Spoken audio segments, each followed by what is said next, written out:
Everybody, welcome to the playground. This is Thrifty's Gaming News Podcast. I have my normal co-host Will here. He'll be here in, roughly 5-10 minutes.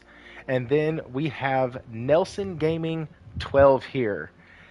These are two of the best ranters in the business, so let's see if I can't get them riled up tonight as we discuss Game of the Year. Is it Spider-Man versus the Field? Is that what's happened? And if so, do we trust to take the bet of Spider-Man versus the Field? And then, after that, if we've stayed on topic, we are going to go ahead and move directly into talking about PlayStation and its troubles. Or optics, depending on how I put it. And then the final topic of the night, physical media. It seems like physical media is all but dead, and they're trying to kill it. There's a few places that are trying to keep it alive, though, which is awesome. What's up, Nick? Welcome. We are going to have a fantastic night tonight. If you get a chance, check out the Twitter post I made. It will be the thumbnail for this video when I get done with it. On the PlayStation, you can't set up thumbnails beforehand. You have to do them after. But it's basically a merry-go-round. It has all the Game of the Year contenders. You need to go check it out. Shout out to Warawana for making that happen. Dude is absolutely sick when it comes to making these. And so, absolutely appreciative of that. Give us just a few minutes. Nelson, while I'm doing all my stuff, how the hell are you, son? I'm playing Spider-Man. Are you kidding me? I'm fucking loving life. Wait. There's a Spider-Man like the first one? No. I don't know if I can play that one again after this.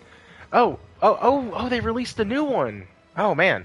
I didn't even know. It must not be that good of a game. Yeah, right? Nobody must have bought it. Oh, wait. Is that the one that has the bugs?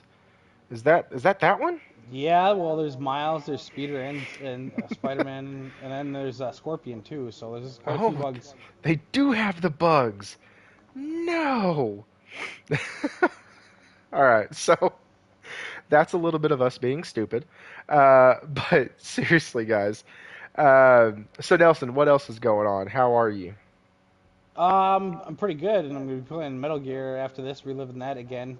I was literally playing Metal Gear Solid 1, not that often, but once in a while I turn on my PS3 and play that until I seen the collection was coming in. I'm like, well, fuck this shit. I'll play on a DualSense rather than a fucking 15-year-old PS3 controller that hurts my hands now, even though I still got small hands. It hurts my hands. It is so small, and they're so old that the battery lasts like an hour They're and a not half, and these small. last like 50. Now, I will say that putting a PS1 controller in my hand makes my hand feel real big. Well, that's the same one, so... Well, no, the PS3 controller was the DualSense. Wasn't it? It was the first DualSense. No, you're thinking of DualShock. No, it's the same one as the or PS1 the DualShock. and PS2. Yeah. I thought they made that Joker bigger. No, maybe it I was didn't. just It a was the kid same when it size. came out, so I was like, yeah, this is great. Man. So, I do like that they cared so much about preserving the original experience of those Metal Gear games that they didn't give you a frame rate increase or a fidelity increase or anything. You are going to be playing exactly like it was when it first came out. Yeah, And they you know did. what? It's not as high as people wanted, but We care about generations, my guy. That's what I'm talking about. I feel bad for anybody who spent money on that. they all run at 1080 60, and they ran at like fucking 480 30 before, except for the first one. That one's it's between 720 and what is it? 720 and 1080. It bounces between, and that one runs at 30. Right. Which is still a lot higher than the original 240 at 30. None of those should have ran at 30. They all should have been 60. They're 30-year-old games. Yeah, no. But I pay 60 for them separately too, so. I didn't say it wasn't a sickness. It's just it is what it is. I'm just glad if they came out and said it's $500, I would have fucking pulled up more money from my retirement to fucking buy it. So. Oh man! All right, so guys, this is the last night that we're gonna be able to get Nelson on here for a while. So great week to do it. We will not be discussing spoilers for Spider-Man 2 tonight. I do plan on doing a stream for that, but tonight it's the game of the year conversation. So we'll be looking at things like overall topics, graphics, story, gameplay, combat, like stuff like that. Voice work, if there is any, kind of the way I used to do my breakdowns and my reviews. We're going to be whatever games we talk about. Those are the type of deals and things that we're going to say. And sorry, getting this shared out to a couple more spots, and then we can get started. What's everybody playing right now? Like, is everybody playing Spider-Man? Surely to God, not everybody likes Spider-Man. Only like there's always one. Thanks for that. Still at the beginning. I posted a Yeah. video on it, but I got getting that Mysterio. I put on the white version. And I Hey, was hey, like, White hey, Ranger, hey, Tiger. Oh yeah. hey. Seriously. Hey, one of the guys in here said, "Please, no spoilers." He just started it. Oh, So okay. let's not even talk about suits or side missions or anything like that. Um, Oh. yeah, I know, right? Like the. What are we gonna talk about?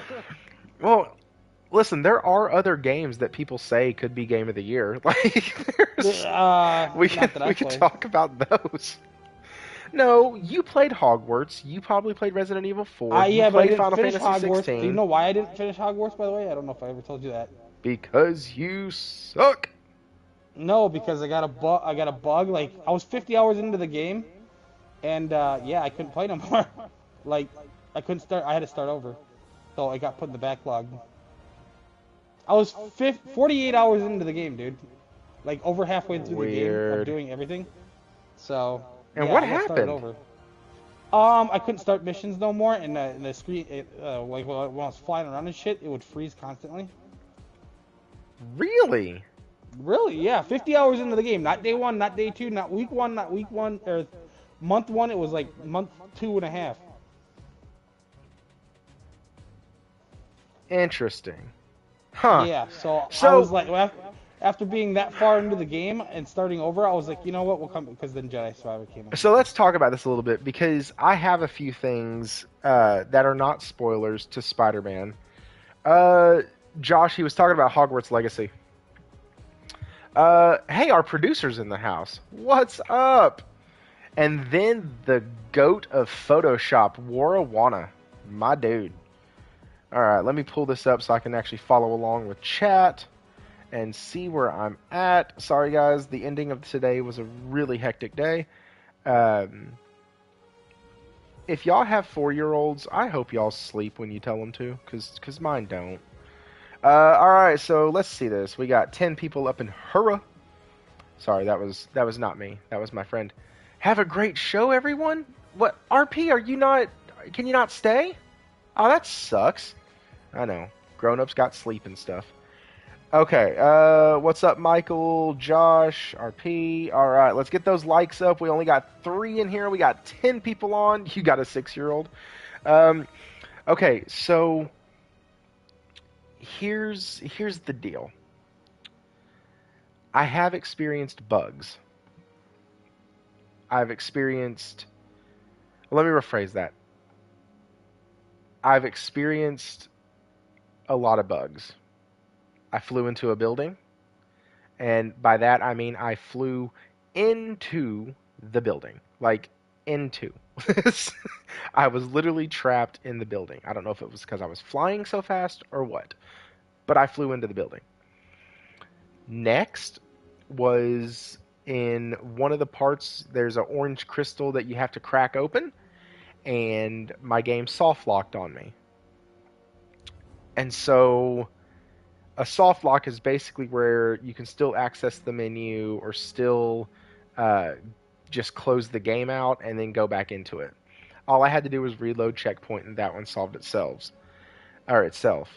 And then I had another one yesterday where like I noticed the swinging wasn't as like fluid. So I perched up on like a skyscraper somewhere, and I went into my menu and started looking at all my skills and stuff. And then I got over to the suit, and some of my suits weren't showing up.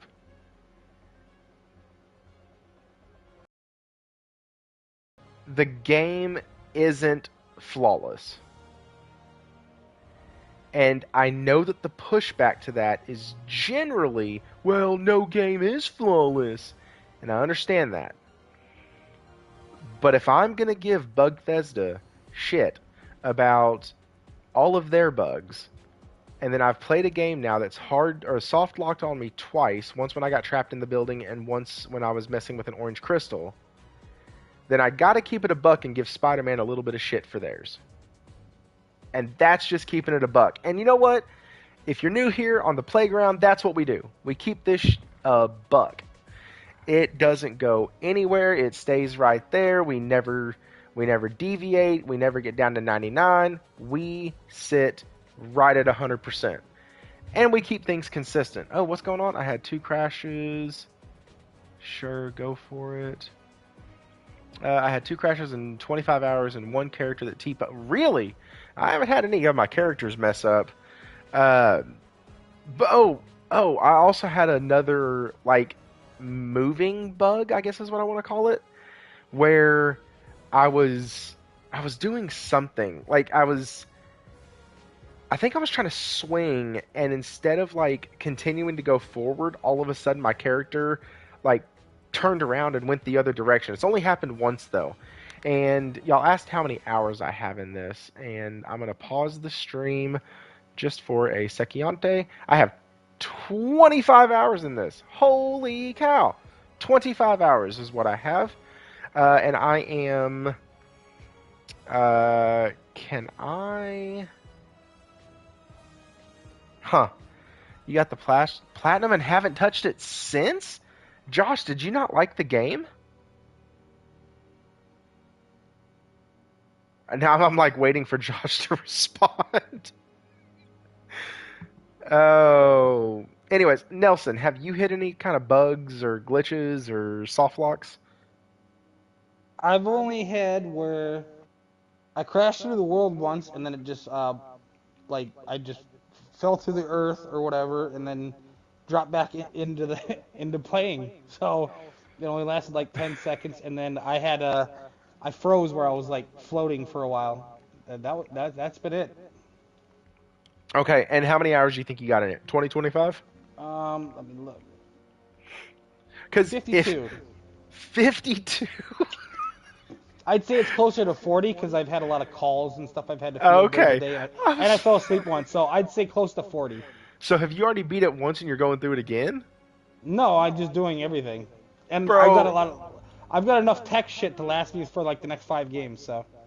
Bro, I thought I was slow. I'm at 51%. Hero just said he's walked through NPCs. Yeah, it's like the game's not perfect, and what it seems like is people are encountering a glitch once out of every. Oh, sweet, Ryan. That's awesome. You are a rarity, None of them sir. have been like game breaking and or like No, really fucked up my progress. not at all. Though. And once every 10 to 12 hours is and. One of the things I will say, and somebody's gonna, if I had more of a following, somebody would definitely clip this as, oh look, he said he's okay with bugs. But the bugs that are in here, you can easily just reload checkpoint, which takes all of 3 seconds, and then just move right along. Yeah, like I'll give you an example. For when I was playing Returnal, I'm terrible at games, even though as much as I play them, you think I'd be better, but. I went through probably 40 hours before I beat the first boss because I kept restarting every time I'd like get hit because I was like, I gotta fucking do this perfect to have enough life to kill him. I beat him and then it crashed. I had to redo it and I was like, no. Hang on, did we know? Warawana just said, I'm at 0%. I don't enjoy the gameplay. I finished Spider-Man Miles Morales, but it isn't for me.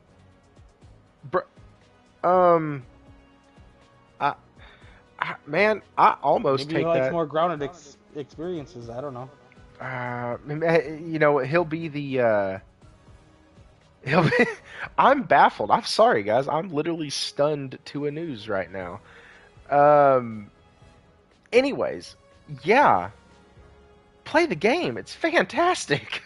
Just like I don't know what to say outside of that. So if you if it's not for you, I'm really interested as to why. You might not be a Marvel fan or whatever, and that's okay. Like, Nelson, you, me, and Will were all talking on Monday, I think, and we were discussing that not every game is going to be for everybody, right? That's why market saturation, if they can get 20% of market saturation on a new product or on a product launch or something like that, that's actually really good. Like, that's freaking impressive, especially in gaming. Guys, I don't know if you know this, but there's about 600 million gamers in the world. And a game that sells 10 million copies, we consider that to be a roaring success. So, like, the game's not going to be for everybody. Not many games are. Even your big hitters that have 60, 70 million copies sold. Yeah, well, Phil's an idiot. Okay? Phil's just a moron. And I didn't have time to go through all of his freaking interviews and all of his statement pieces as of late, but I might do a special show this weekend just on that. Like, because he's a moron. And we need to go through what he's said now. Xbox ain't gonna last, but that's not why we're here. So I was doing Spider-Man predictions, and in the Discord, which I'll link it below, in the Discord we were talking, and we were basically like, what do we think our predictions are for how many it's gonna sell? And I think where we ended up was like 6 to 8, maybe five. I said 5 to 8. But then I got to thinking, if it does 8%, can y'all imagine that crap? If it does 8%, I'm sorry, not 8%. If it does 8 million copies sold, that is 20%. The best games hit about 10 to 12.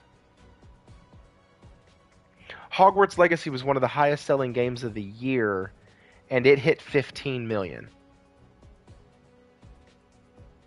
And so, given the market saturation, And it's on it's on everything. everything, and it has one of the most It's even psychotic on the fan goddamn bases. Switch, I think. Or did they not make a Switch yet? I don't know if they've released that version yet. Okay. Spider-Man 2018 is 33 million. Right. So that brings That's us all of around. them, though. And that includes the remaster, too. Right. So that's my pushback is I think if we go into next week's sales numbers and we see 5 million copies, it's going to be spun in such a way that makes it sound like, oh look, Spider-Man only sold 5 million copies, when in reality that's an above 10% market saturation in the first week. Keep in mind, people do have two consoles and stuff too, because that market the market, when people say, "Oh, we sold this many out of this many people," how many people have a second one or broke theirs or whatever too? I mean, some people have four the house, not many, but Well, sure, but I would consider market saturation a one-to-one sale of video game and console. So if you have one console and one Spider-Man, yeah, that's but a if 100% you have market four in the house though, saturation. you're not gonna buy four copies of it. Is what I'm saying. Oh, okay. I got you. I mean, Just because I have three PlayStations doesn't mean I'm buying the game three times. no, that's true. Okay, that makes sense. That's what I'm Dude, you saying. said that the other day and I was like, man, no, because people will Like, just okay, yeah, I that game makes share sense with my though. kids, right? Like, they were playing God of War when I was playing God of War on the PlayStation 4. Did that count as two sales? No, I game share with them. Or if I had it physical, I just give them the disc. That's what I'm Um saying. yeah, I mean, yeah, no, that makes sense. Um But that's just I just want to throw that out there. So as we get into this topic, I am waiting on Will to get back. I hope he didn't have to like head on out. Huh. All right. So Nelson, what are your Game of the Year nominations? And do you think Spider-Man legitimately has a shot? No, Zelda won. It always wins. It's you can't It say. doesn't. It doesn't matter if it was good or not. Even it was gonna win even before it released. It won two. It won 2 years ago, dude. Like, It's not let's a be real. guarantee. It's a guarantee. I'll guarantee it. Okay. What are some other options on your list, or do you even have a list? I don't have one, but Jedi Survivor, Hogwarts. What else is there? I didn't play a lot of the like. I don't like Zelda games, so that's off. Baldur's Gate 3. I'm not playing that until I have a gap of where, and I'm financially doing better. Probably like next spring, because that game's gonna take me out for probably like 2 months. Because I'm gonna put like probably 250 damn hours into it. Because it's gonna take forever. Because I'm slow and I fuck around a lot. So, yeah, that's off the list for me. So I can't even say nothing about that. So, guys, in the chat, what's y'all's list? Because my co-host isn't here, and my special guest isn't really helping me with this topic. So, what, like, Nelson? You have to have other games. Because here's the deal: Tears of the Kingdom, Mario Wonder, those two could battle it out. Yeah, that Mario Wonder will be up there, and Mario RPG can be up there too. But I've barely Does played. I bought RPG Mario come out Wonder. before the cutoff? I don't know that actually. I wonder if it comes out before the cutoff. Because if it does, yes. If not, then that's how Starfield gets in. Do you think? Let's talk about that. Do you think Starfield gets on the podium? Oh yeah, I will because of politics. Because of explain. Oh, you know why? They will burn down the fuck. It probably doesn't make the cutoff. It's November 20th or 17th. So, yeah, they'll burn down fucking Keely's fucking house if it doesn't make it. Because what do they have coming that has a legitimate chance? You can at least say Bethesda, because what do you want to call it? I mean, Per usual, Bethesda's games make it, even though they're dog shit, I think. But anyways, they can at least say, hey, it's Bethesda, it's a big game. You know what I mean? What else are they gonna have a game like that? There's nothing in the pipeline that has a chance, and you know they want to give it to them. But why? Why? Because they ain't fucking had nothing in goddamn since 360. This is the only time they could actually kind of get away with it because it's Bethesda, you know? So Nick just said something in chat. He said it's good for gaming to have. Hang on, let me see this. It's good for gaming Yeah, to get have more a viewers game and shit too. from all big three up there, and they're in Microsoft Theater. Okay, so Exactly. I get. And it'll keep Geoff's house from getting burnt down. I'm telling you, these dudes will come for him. Josh just said the media is the one that votes it, not him. Yeah, I don't know if I believe that fully either. They know they'll come after the media too. Anyone seen X-Hawk? They've come after fucking presidents and shit, dude. Like fucking Congress people. They don't give a fuck. They really don't. It's so bad. So here's mine, okay? Since I know Mario Wonder can't get in now. I'm sorry, Mario RPG can't get in. Wonder is definitely in. Sea of Stars, absolutely. Yes, so that's what I was going to say. You got Zelda, Mario. Damn. No, sorry, you got Zelda, Mario, Sea of Stars, Spider-Man 2, I guess Starfield. Baldur's Gate. And then Baldur's Gate. Dang, that means neither Hogwarts nor Final Fantasy.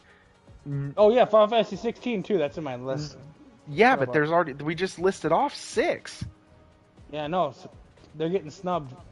Another one's gonna get snubbed because Bethesda's gonna be in there, even though it's like number 83 on for Steam. No, it really is. So it's taking a spot Starfield more is deserving cut. candidate.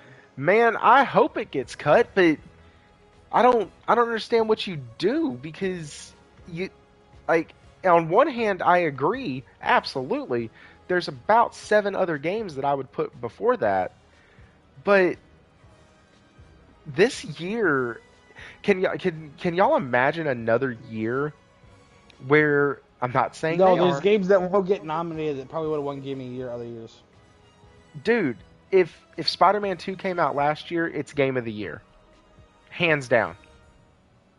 I think it beats out Ragnarok for Game of the Year. And it beats out Elden Ring as well.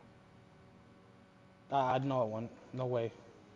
Those two are the two strongest. Like, those are the two top-rated games. Like, not even close. But the year before, I would have definitely said they would have won it. 2021. In 21?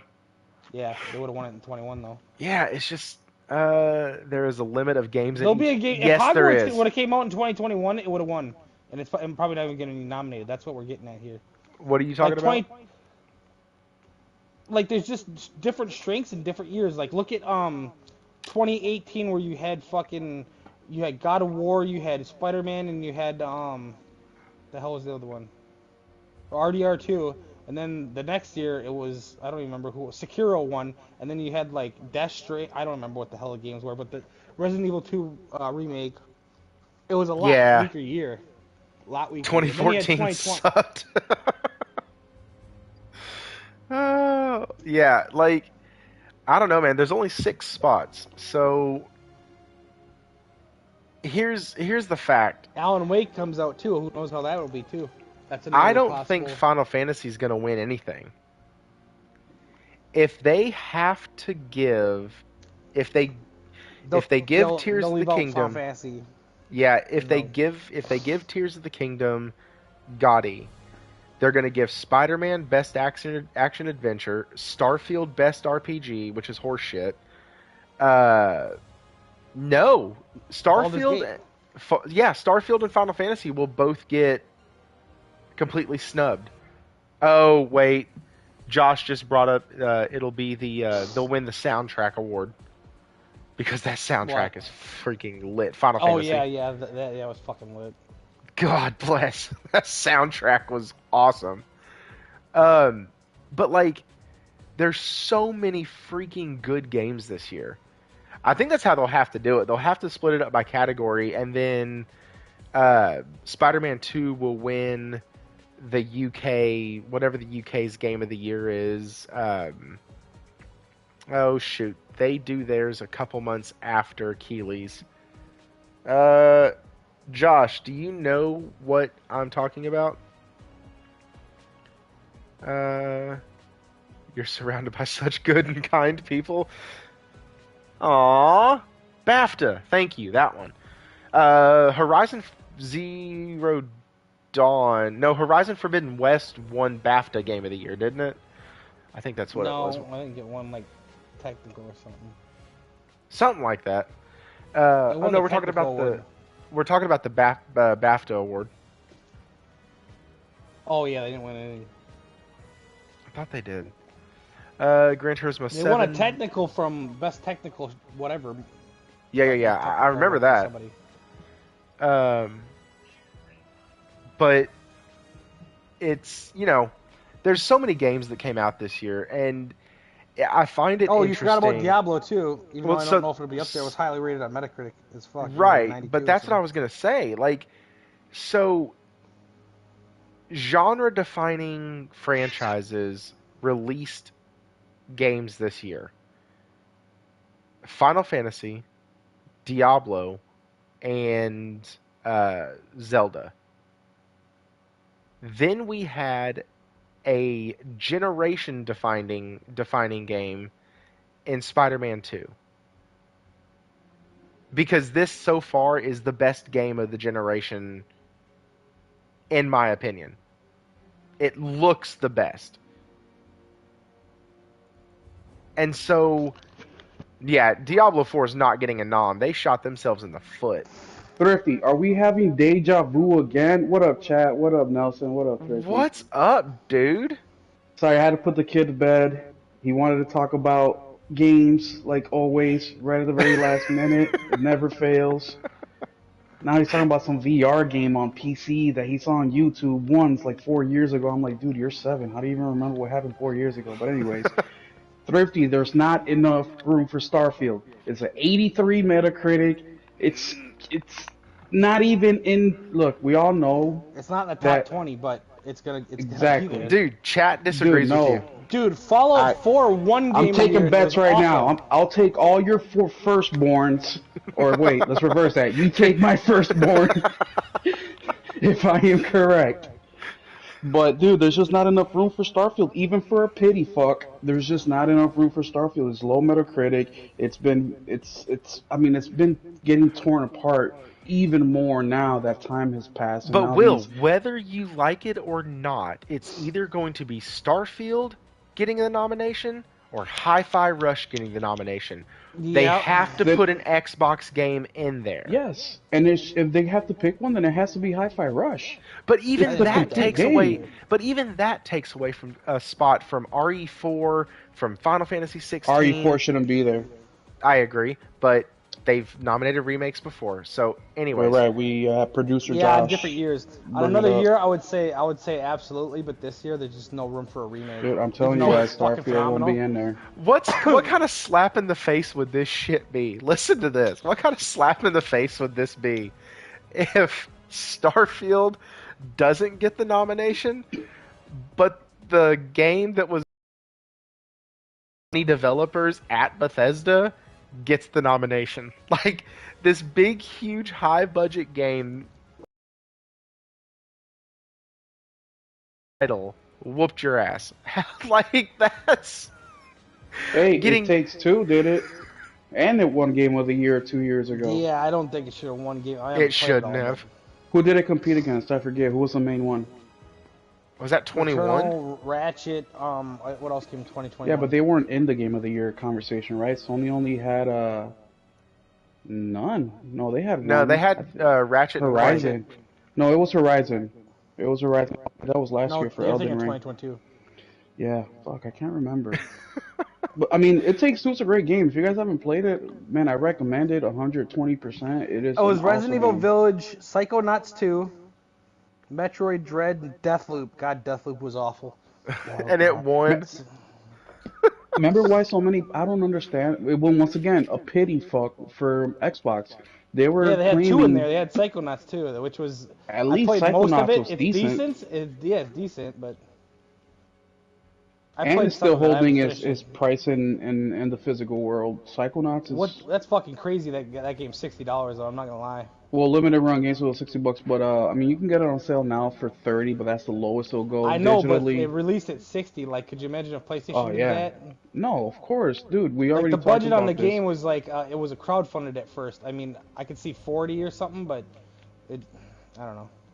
So, Will, what are your... Not who do you think's going to win just yet, but what are your nominations? You have 6. You can put 6 on the podium. Who do you want to see? So we're gonna see. I'm not gonna say who I want to see. I'm gonna say who we're gonna see. If that's fair. We're gonna see Zelda. It's gonna be up there. Mario Wonder is gonna be up there.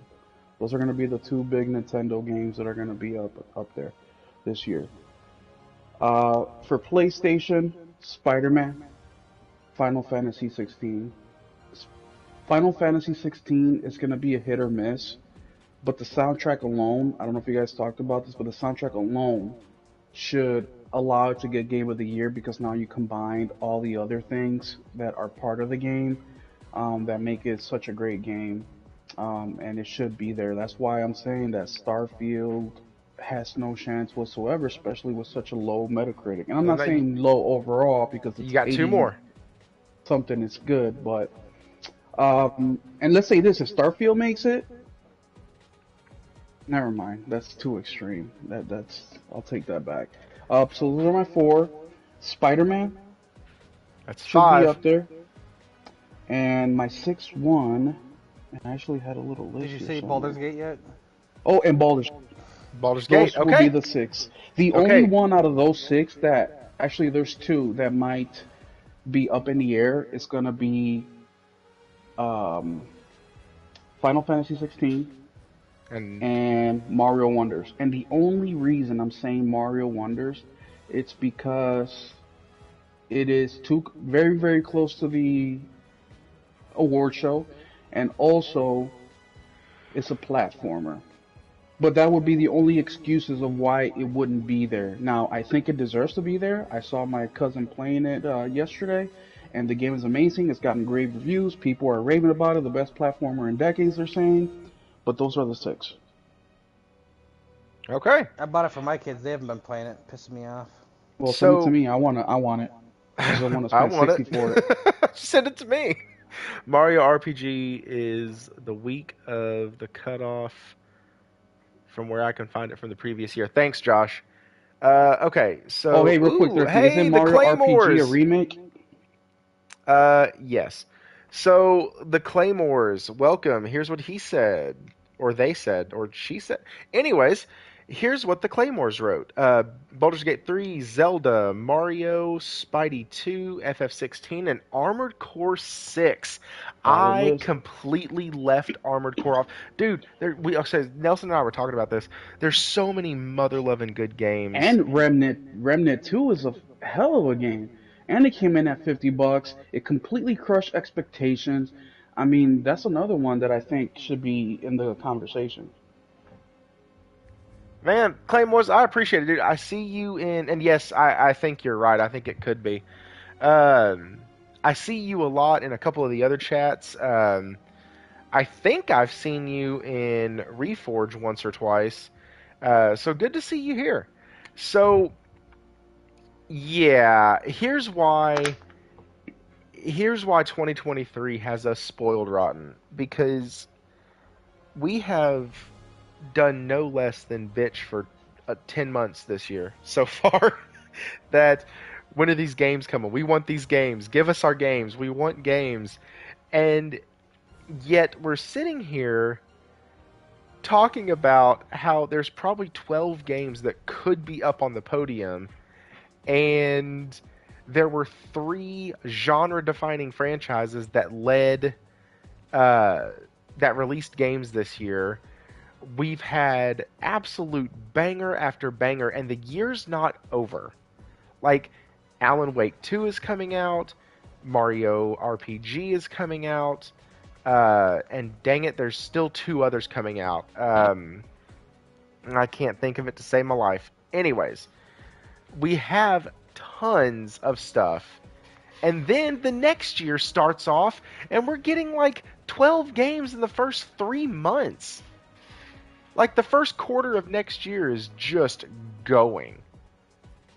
And so, I say all that to say this. I think Spider-Man should win Game of the Year. I don't think it will win Game of the Year. I think Hogwarts No chance. should... Zelda released. Oh, Hogwarts. I forgot all about Hogwarts. That's what I'm saying. Then I take back Mario 1. Oh, man, I don't know. Right. No, Mario take- Wonder is right. definitely getting in. I think FF16 is going to be out. That's what Nelson and I decided. We were like, shit, FF16's That's all. gone. But yeah, there's no way Starfield is going in there, dude. Not with this lineup. Even if they're trying to do a pity fuck, there's just no possible way. If they want to look at the most corrupt gaming organization, even above IGN and everybody else and all these fake journalists, even bootleg Jazz, the way to do that is by including Starfield in the conversation. They just can't, because then it will be extremely obvious that it's not worth it's not worth anything to watch the Game Awards. No, because here's the deal. If he puts it on the podium, I'll understand. If it wins Game of the Year... Wait, what do you mean It you won't understand? No. It's not in the top. It's not in the top 20. No. It's not in the Here's, top 20 at all. Here's why. Somebody in the chat earlier, I think it was Ryan, said it, or Nick, one of them. Oh, well, hey, what's up, Gamer of Light?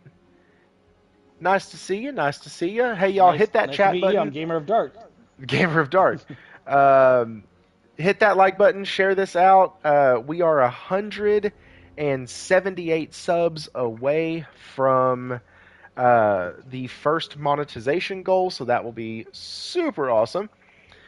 So Ryan was bringing up, or Nick, just want to get that straight, was bringing up that it makes sense to have at least one game from all big three. Why does it make sense? Because then you still listen, getting 22 million other people excited about it is still a big You're reason forgetting to the do PC it. people. There's a lot of PC Oh, people. that's true. That's true. Yeah, so 50, 60 million people excited because their golden cow might win. Yeah, but Like, all those other games, except for a couple, you can play on PC as well. I mean, we no, no, might as no. well throw in what's that vampire that cheap game that everybody Redfall. that even fit no, not Redfall. The other one is a small budget game, Oh, vampires. Vampire Survivor IO. Yes, they might as well include that in the conversation because it's deserving. Redfall is not deserving. Even if we want to include, you know what? If we want to include all three because we want to get all these people excited, then No, it's not that. No, no, no. Don't go hyperbolic on us. No, no. We that's what don't. you just said. No, no. I said add one, and you're like, well, why don't we just add all three? Like Well, that's I not. meant all three major consoles. I'm Oh, sorry, okay. I didn't mean all three of their shitty games. No, I My meant all bad. three of the consoles. I It's thought you just meant all three of their games. I was like, well, damn. no, it's just not right. And look, I understand what you're saying, Thrifty, but there's just not enough room. Look, I get it. If Starfield was like number 9 or 10 out of all the games that are in contention, then okay, maybe I can see him sneaking in, and maybe it's worth just pushing it a little bit over the line just to get it in, calling it safe when everybody Pause. kind of knows it's out. But no, this is like taking the 100th place game and placing it in the top six. Like that, they should be riots for that if Well, they do so that. here's the other thing, and we know this from the movie industry as well. Popularity and sales doesn't always equal the Best Picture nomination, No, it doesn't. and it doesn't always equal the Game of the Year nomination. Like, I fully remember the year that Endgame came out, and it didn't win Best Picture, and it did like 37 billion bajillion freaking dollars at the box office. Nothing touched it that year, but it didn't win. Didn't even get But remember, nominated. in the video game world, it's probably the most consistent one of being an accurate representation of the popular games based on sales and based on all the criteria that we're looking at. I'm not saying it's perfect because it's not, but they're probably the most consistent out of all the other industries, including music and art and I'd movies. say we're more consistent just because if the game doesn't sell, nobody, or if the game doesn't perform well and do what it's supposed to, not many people buy it. So there's not really like, oh my gosh, her performance was amazing in this, and that performance carried it, and I can't believe how awesome it. Like, there's none of that in the video game world. If the rest of the game sucks, somebody else's performance in it can be amazing, and nobody's gonna play it. So you are right in that, but it is very much optics, and we're gonna get into optics here in a minute on the PlayStation side. I know Nelson wants to hit on that some, and I'm going to try to be the voice of reason, even though I like to go doom and gloom a lot because I like to read the tea leaves. So, anyways, there's not enough space on the podium for all the games that should be in, anyways. Because if we go with what should be in, then that's a totally different list. Like, I'm taking Tears of the Kingdom off. I'm taking Mario Wonder off. I'm like, that's a totally different list in my mind. But knowing how the Game Awards operates, Xbox is going to get a nomination. It's going to. Hands down, no matter what, it's going to. Whether that's Hi-Fi Rush, which would be freaking hilarious, or Starfield, which is equally hilarious, but for different reasons. Yeah, I just But, disagree. and man, I mean, we're all gonna, if they get snubbed, it'll be the first time I could look and go, holy crap, Jeff Keighley is really, they don't care, or the media is finally losing their bias because It's it not can't. that Go ahead. it's not that they don't care or do care. is that in past years, Xbox, even though they didn't have Game of the Year contenders, I mean, for God's sakes, they had Pentiment last year. You know, they at least had something that was, and they got rated very high, and that would have been the perfect game to include in the conversation because even though it was only an Xbox exclusive and the popularity wasn't there by the numbers because Xbox has the lowest numbers, it's still one of those artsy fartsy mediums that we can say, okay, look, it's Reviewed by not, like 10 people. yeah, reviewed by All 10 the people, all the Xbox Ones loved it. 9 all out the of 10. criterias that you're talking about in regards to why Starfield will be included, like that's the game to do it with. But that's last year, and we're in this year, and unfortunately, Starfield has had way too many eyes on it. It has had way too many reviews, and when I say too many reviews, I mean by Xbox standards because anything that's over, 10 reviews for Xbox is a lot. Where if PlayStation gets 150 reviews, it's like, whoa, it's kind of low for a game. So it's just it's for me. Starfield is in Jupiter while we're all on Earth. It's just way too far to sneak into the conversation. And I understand what you're saying, Salty. I really do, but it's just This is way too big Thrifty. of a stretch. Or Will. Thrifty, I'm sorry. Will, It's dear just too big of a God. stretch. I'm sorry, man. I know I'm not. I love that shit. You do that all the time. You do that when it's just you and I talking while we're playing Spider-Man. That's true. You're like, yeah, man, what I was saying on Thrifty's show, and I was like, you mean on Salty's? Yeah, that one. Well, dude, I'm playing a game. I'm listening to you guys. I'm thinking of Xbox, which already gets me anxiety. Anxiety?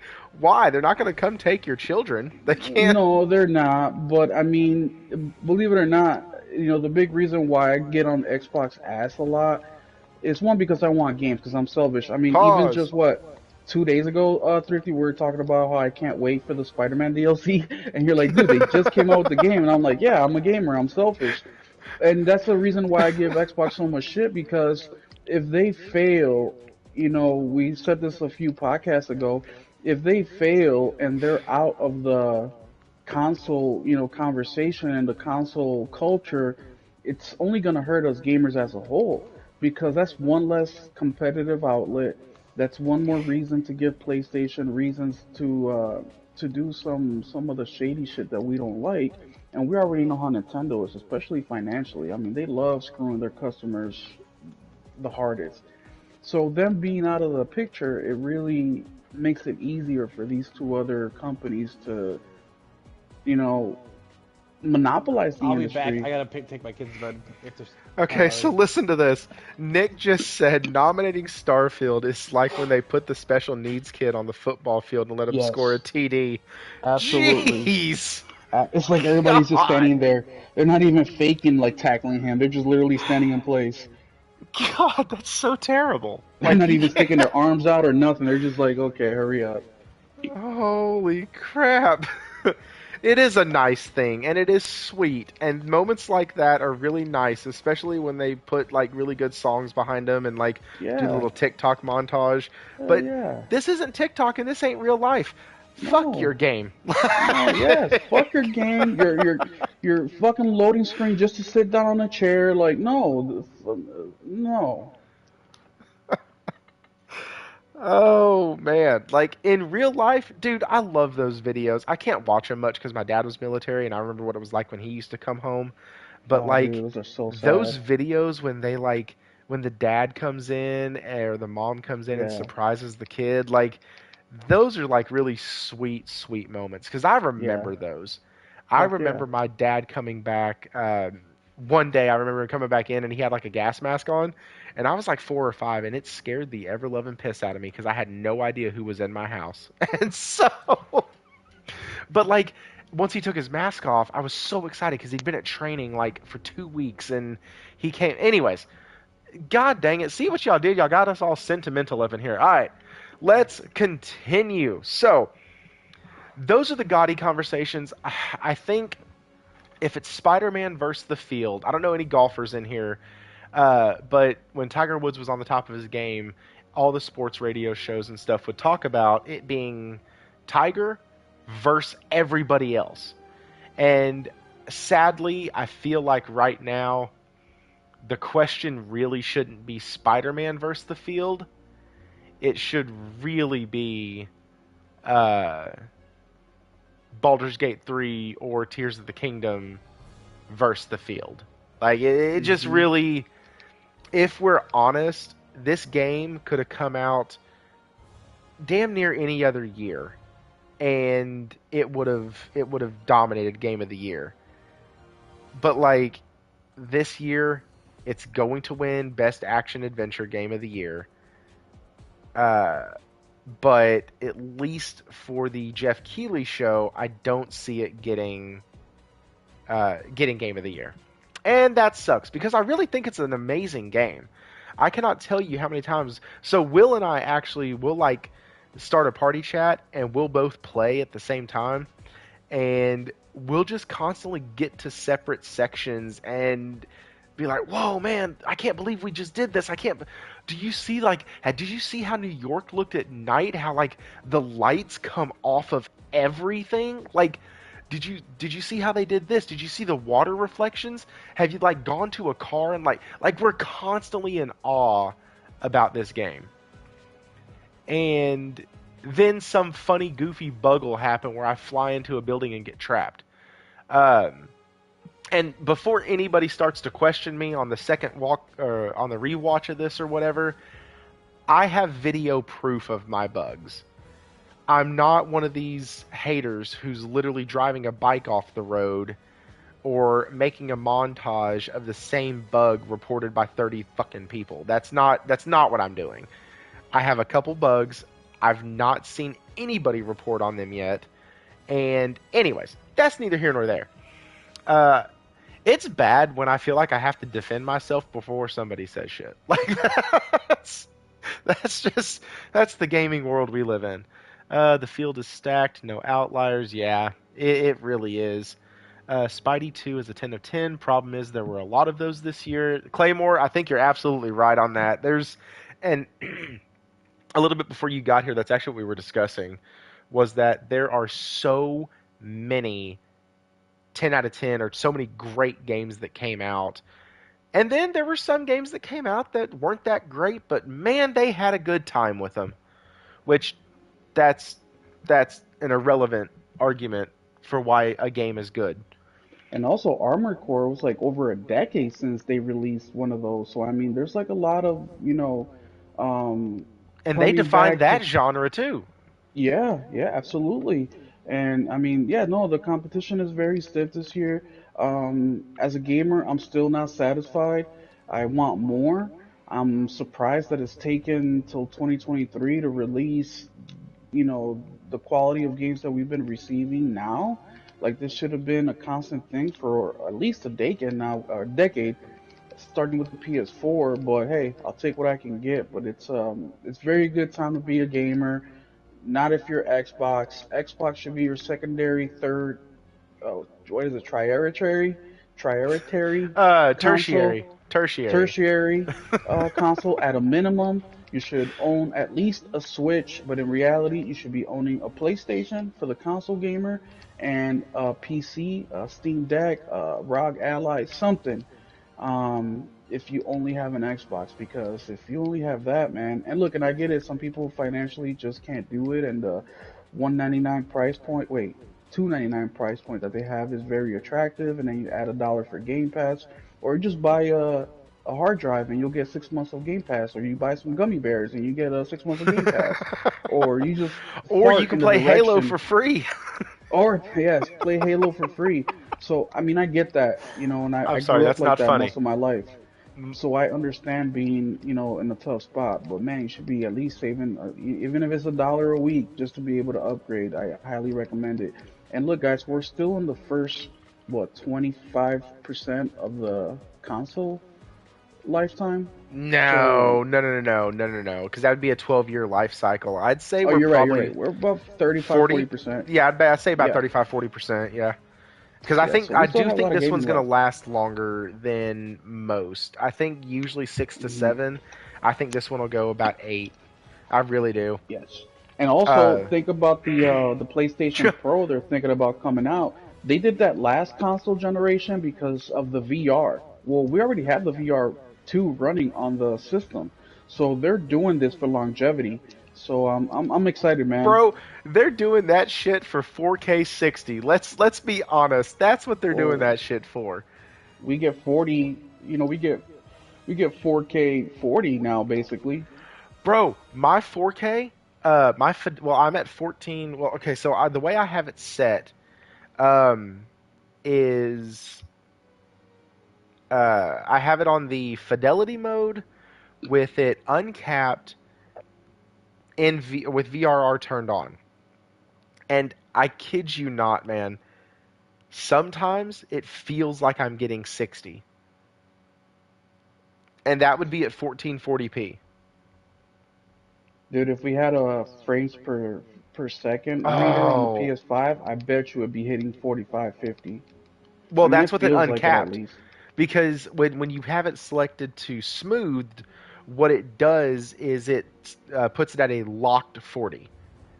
Okay. And any dip that they had, the way Digital Foundry described it, any dip that there is from 40 to 39, they don't happen enough, and the VRR actually like covers that up, so you don't even notice it. And so that's why there's no frame glitching in this. And then even on the uncapped, where you can hit almost 60 frames per second with full fidelity mode, even that one, the way they use the VRR tech on it, it makes it to where even if you're dropped from like 55 to 40, you don't notice it because there's no glitch. There's no hiccup like there is in Elden Ring when it drops a frame, or in Final Fantasy 16 when it drops a frame. You kind of feel it and you can see it. In this, because of the way they used VRR, that's not happening. So, I know Harry Potter released this year, but Insomniac are the real wizards of the bunch. I'll be freaking honest about that. Those dudes, I, I, I watched the 45-minute interview that John Linneman did. I think it was John Linneman did with one of the visual arts directors of Insomniac, and I could not believe, one, how humble the dude was.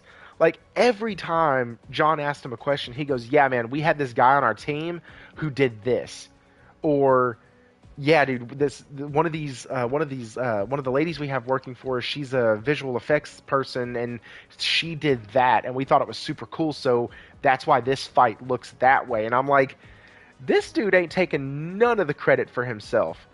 Like, ain't saying, yeah, True that's something leader. that dude, a true fucking leader.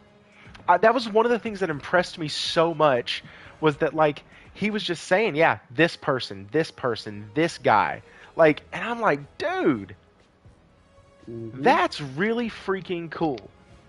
Well, that's And, when you're a good leader and you actually listen to your. And I said this to you before, Thrifty. A good leader isn't a guy who can give the best orders. A good leader is a guy who. And I use retail a lot just because I worked a lot of retail, and most people have. They can relate. But if you are in charge of a team and one of your employees tells you, "Hey, boss, can you sweep them out this floor so I can get across the showroom floor quicker?" As a true leader, you're not going to look to pawn that responsibility off because you need your employees to keep doing what they're doing because you hired them for that job. You're going to go ahead, pick up that broom, you're going to sweep it up, and then you're going to mop it, and then you're going to ask, "Hey, should I wax it too? Do you think that'd be beneficial for us?" And that's what you do as a true leader. But people have this misconception that a true leader is somebody who can sit in an office chair and make the tough calls, which, by the way, that is part of the job. But the most important thing is getting out of the way of your employees. These are adults, these are artists, these are technical, geniuses in my opinion. They're engineers. These are very brilliant people who have ideas and they just need the resources in order to make this happen. That's why Cerny, and that's another thing. Did you watch the Wire interview with the game director of Spider-Man 2? That's one of the first things he said was Cerny and how Cerny was actually part of Spider-Man 2. He was I don't know if he was like co-producer or something, but Cerny was also involved and he was just saying how Cerny did such a great job with the PS5 system that allowed them to do things that they couldn't have done before. One of them was the spider wings. They said they thought about this early in the 2018 Spider-Man 1 2018. They thought about doing that right away, but they couldn't because of the capability of the PS4 and how slow it would be.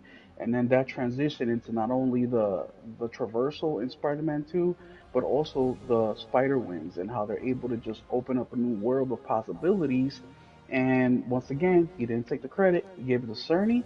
Then he gave the rest of his team the credit for the design of the game and the things they're able to do. And one last thing I'll say before I pass it on to you, and one last thing that he said that really, the one time he took credit for while speaking about Spider-Man 2 was when the question was, how can you become a developer, or do you have to have developer experience, blah blah. And that's the only time he took credit where he said, no, you don't. Like, I've never had development experience. I was actually started out as a journalist. I got invited to then come in and be a community manager, and then I got asked to do Spider-Man, the first one. And the whole point of him saying that is if you work hard, no matter what you do, make goals, keep them, and you can get to a level where you're directing a Marvel game for the PlayStation 5. And that's the only time he took credit, and it wasn't even him taking credit. It was him basically keeping the dream alive, keeping people motivated, keeping the gamers motivated, especially people like us in the community, in the chat, who are constantly talking games because it's our passion. We love it. We want to be involved with it. And just doing this podcast is very cool for all of us because we're involved in the conversation. We're putting out good ideas. And believe it or not, guys, we have people in the industry that are checking out small podcasts like ours all the way to the big ones and checking out what gamers have to say. Yeah, no, and man, that's one of the things that's really cool. Like, because sometimes you will get some of those people who just drop by a chat and you're like, what the hell? Because I like to get in on channels that are like early or starting up. I just do. I tend to like those. I feel like the people try harder on those than folks who can just hop down in their chair and do a 20-minute video and go, okay, cool, and then do it again and again and like, oh, that's their daily job. That's awesome. But the startups, man, it feels like they try a lot, and I generally like their content. In the Discord that we have, Nelson sent a video review for Spider-Man, and it was really freaking good. And the dude only has like 800 and something subs, and I was like, man, that's a really good damn review. And I was like, man, I'm gonna have to like make sure that I cover some of those things because that's really good. Like, not like steal his stuff, but like some of the stuff he talked about, he kind of did a competitive compare from like Spider-Man 2 to now Spider-Man 2. Like, and it was really cool the way he had talked about it, and so that was really cool. But there you go. You got a new. Hey, JP Loco, new sub to the channel. I'm back, by the way. I just heck yes. Nobody cares. No. I'm just kidding. Okay, so I'm the Xbox of the family, I guess. No, nobody's the Xbox of the family here. We don't do that to people. So, damn. Okay. So I kind of stalled it and waited for you a bit because I wanted to kind of do this all together. So Sony has actually, you know what? Let's get into fuck Sony. Let's get into physical game sales. Are they dead? Nelson? They've been dead. Oh. Okay. I mean, they still sell, but I mean, it's so little that, especially if you're not like fucking Madden or something like that, it doesn't pay for a lot of these companies to even release it physically, you know? Ooh, our Australians are saying you're wrong. Yeah, I disagree with Nelson as well. Actually, I have a whole spiel about that, so whenever you want to allow me 5 minutes or so, I'll go over it. Let's fight. I don't want to see it go nowhere. I'm just saying the numbers are, you know. And Nelson is partially correct. In some areas, physical is basically dead. Australia is definitely different because their internet's dog shit, so they can't download Yes. nothing. Well, the majority of the world's internet is dog shit. So, I mean, when we're really looking at where is the physical taking a hit, it's in America, the UK, basically the Western world. That's where physical's taking a big hit because they're the biggest markets. But something, the next few things I'm going to say is I'm not judging anybody. I'm not, because I'm a physical person. Um, Pause. but I want to give you guys something to think about. All right. I want you guys to really, this is very serious. But I want you guys to think about this and maybe share the information with your friends. But a lot of people, their biggest thing for digital is convenience. Nelson, am I right? Is it convenience or is there anything that Convenience stands out? and space for And me. space. Okay. With So children, physical having space. young children for so long too, like I don't have to worry about the disc being under the couch or the like. If you see my movie collection, I've still yet I used to have them all alphabetical in my shelves and shit like that, and now half of them are out of the cases and fucking just sitting on top of shit. I gotta go through it all, but they just kids just wreck shit, dude. They're getting better as they get older. Well, they're still dirty fucking human beings, but they don't wreck as much shit as they're getting older. They just wreck each other. But I'm the same way. I have everything basically alphabetized, and I just talk. Actually, I was just well, it talking. was like that. I still haven't cleaned it up because I know that's gonna be like a fucking week-long job. Well, yeah, that's what I was telling my son. I'm like, hey, dude, you told me 2 weeks I ago gotta you were go gonna through help all of me them. There's loose fucking discs everywhere. So getting shit not in everything. the right discs, etc. It's a job I keep putting off that may never get done. I'll put it that way. All right, so number one is convenience. Number two is physical room in your house. Keeping a lot of these games around. And game sharing too. They can get damaged, so on and so forth. But I even have I don't know if you guys can hear this, but I even have notes regarding this because this is very serious to me and it's very serious to a lot of people, and I hope that you take it very serious. But just to, what really set me off in this little rant that I'm gonna give is, have you guys seen the news? Maybe not. We're breaking here, well, not breaking, but we're breaking it here in our podcast. Is we all know about the PlayStation Slim coming out in a few weeks, and you have the choice between a digital and a physical. Now, I said, good job, Sony, when we first heard the news because the combo for 499 is you get the Blu-ray disc drive and the PS5 Slim for 499.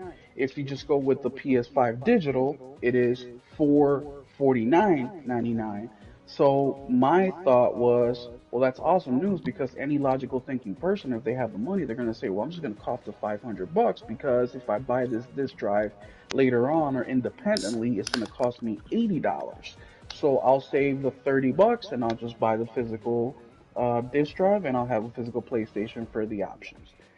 But the news just came out, I think it was yesterday or the day before, that now in order for you to basically hook up the drive correctly, it needs to be connected to the online because you have to download some software and that's going to be able to allow the system and the Blu-ray or the disc drive to run properly. Now that really kind of rubbed me the wrong way because I'm thinking, well, it's a physical item. It should already have the software in the disk drive itself, which also takes us to a pro and a con of all this. One, a big benefit of the digital is that upgrades are constantly coming out for the game. They're constantly patching it. They're constantly making better. Right now, there's a pretty, I don't want to say big because to me it's not that big. It's more funny than not. But That's in what she Miles said. Morales' house, they have the Cuban flag instead of the Puerto Rican flag. Very easy to confuse if you're not familiar because they're identical flags, except that the Cuban flag has blue stripes, where the Puerto Rican flag has red, just like American, red, white, and blue. Okay, they're going to patch that. So things like that is really beneficial for digital. But also, there's way more negatives for digital than there is for physical. One of them is going to be, and I thought about this when the leak for the Microsoft codename Brooklyn, basically the Series X all digital with 2 terabytes, got leaked into the public.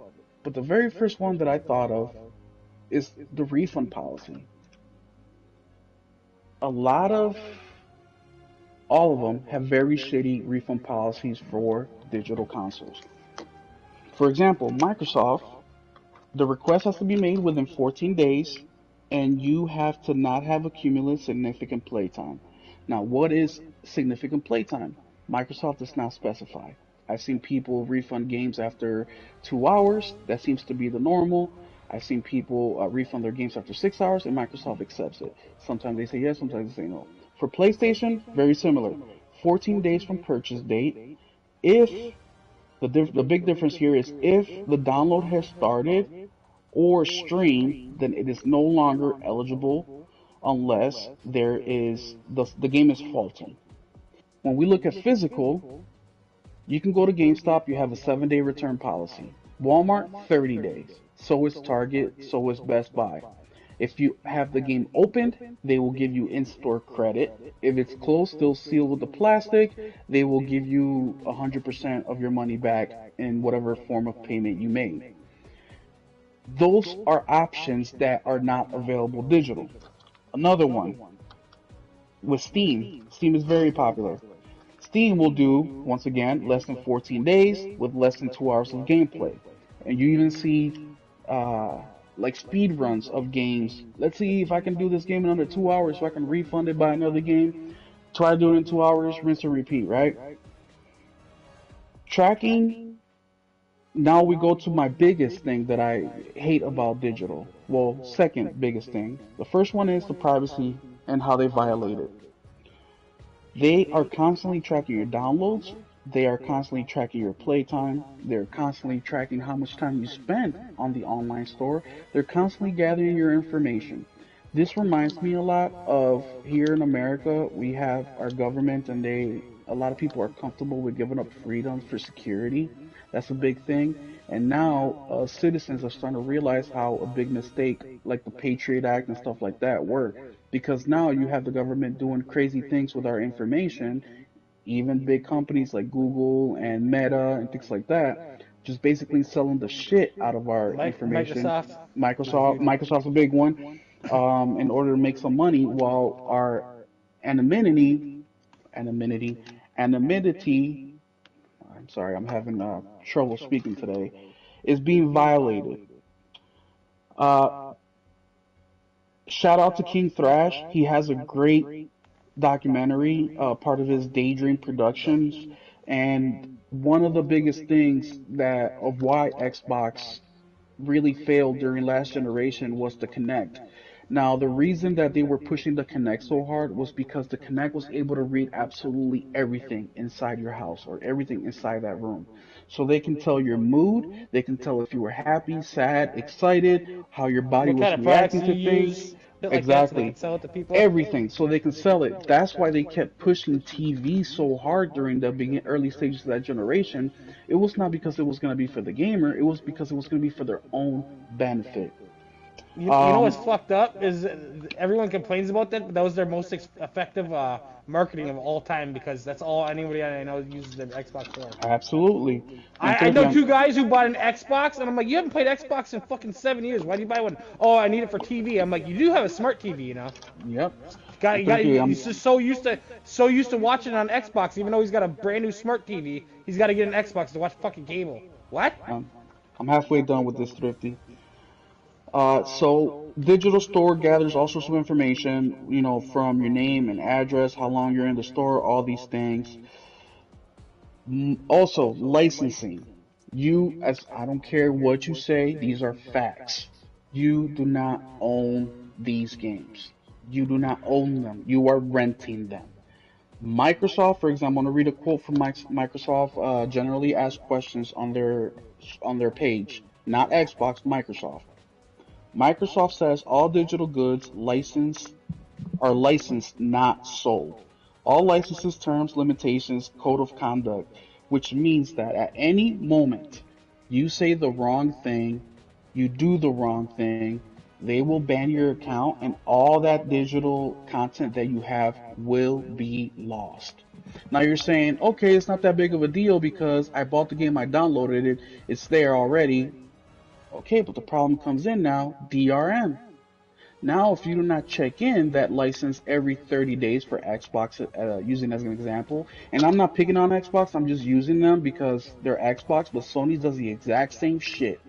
If you do not check in within 30 days, that license will not be authenticated, therefore you will not be able to play. You can lose your whole library if you're banned.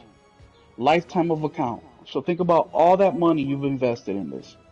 Now, I'm sorry, guys. I know this may not be the most exciting information, but once again, as a gamer to fellow gamers, this concerns me. So I just want you guys to understand where we're coming from, and it's only going to last another 2 more minutes. Another negative of this: you cannot borrow, you cannot resell, you cannot trade.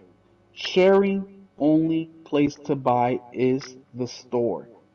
So, as you guys, most of you guys know, I gave Thrifty as well as the Saltiest podcast. We all wanted to give uh, Thrifty a copy of Spider-Man 2. He's going through some things, and we just wanted to help out a friend. The only way we can do that is by buying a digital gift card and giving him the code. We cannot buy the game, get the code, send it to a friend, a family member. We cannot do none of that. That is a big negative because there are friends and families who are gamers and there's games we want them to try out, and that's a great way to give people, especially if they're a digital gamer, even though I am against it.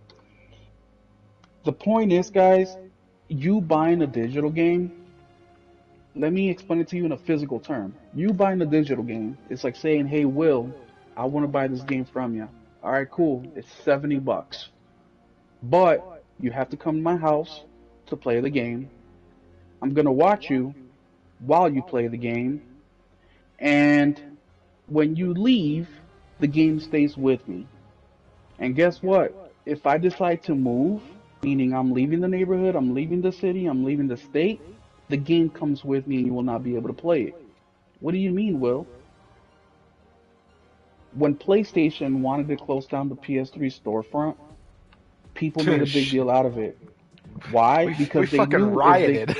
yes, we rioted, because if that happens, you lose on your content. Now, once again, oh, I have the game downloaded, it doesn't affect me.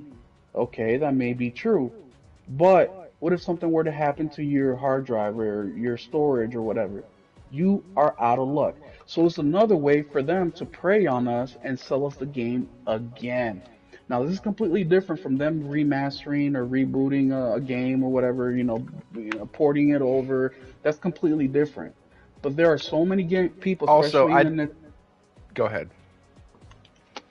there's so many people on the Nintendo side that have suffered through this and are constantly suffering through this. I have a Switch as well. One of the things that pissed me off is, look, I understand why they have these security measures because they don't want you pirating these things, but at the same time, I'm not planning on burning a disc. Excuse me. I'm not planning on burning a disc of Spider-Man or a disc of Mario Wonder or cartridge, but I am planning on maybe not being connected to the internet for a few hours or a few days. And if that game is not able to connect with online, I have no access to that game. And Wait, also, how? what? No, Well, you yes. can. If the game On cannot Xbox, you authorize, can. or if the If it's your game, primary account, you do it anytime except for Xbox. yes. But remember, there is a time frame on this. If the game cannot authorize it or authenticate itself on Xbox, for example, it's 30 days. You will not be able to play this game You can on PlayStation. for now. But For consoles are now. already doing it on the other Switch is the same consoles. thing too. The thing is though, if you game share, like say me and my kids we game share, right? If mine's not set to the primary, so I would actually get locked out of my account if I lost internet for like 2 months or something. Yes. But my kids could play, Yes. if that And then makes last sense. thing The alt account. I will say about this. Well, two things. One is kind of a fun one. One is a reason of why. The fun one is when you buy digital. Now, this doesn't really affect us too much in today's world because a lot of the times, if the game comes out and it needs a day one patch, it's because the game is generally broken or is very, very glitchy. But do you guys ever remember in the 360 days of the PS3, PS2, PS1 days when the game came and there's no way to patch it and it had a glitch and sometimes you can get an infinite money glitch or a very fun glitch that you just had a blast with? Well, that doesn't exist anymore. Physically, you could still do it. Like right now, if I deleted Spider-Man, I disconnected from the internet and I put in the CD, it would copy from the disc, it would install, and I play the game with patch 1.0. Digital people do not have that option whatsoever. And the last thing I'll say about this is why are they doing this? Why are these consoles or these manufacturers doing it this way? Well, I did some researching on some of the numbers. Retails, give you an example like GameStop, Walmart, Target, Best Buy, they They get keep some of that about money. 30% of the money. There's also roughly about 5% disc cost. There's $4 for the disc roughly. They're only getting about Licensing half. fee is 15%, so on. So right now, from the information that I gathered, on a physical sale, the developer or the publisher is profiting around 35 bucks. When it's digital, they're profiting about $49, close to 50 bucks. So what I want to leave you guys with is for all you digital guys that prefer digital, look, I'm not gonna tell you what to do with your money. You do what you do. But for me, what am I willing to give up for a little bit of convenience? What is these PlayStation, Microsoft, Nintendo, Steam, all these other uh, stores, they're willing to sell basically every bit of us for what? $14 difference per game? So I just wanted to go into that a little bit. I know that this was Bro, boring and this was a I'd lecture, but sell. I was just gonna say, you're saying that they're selling us out for 14 bucks a game.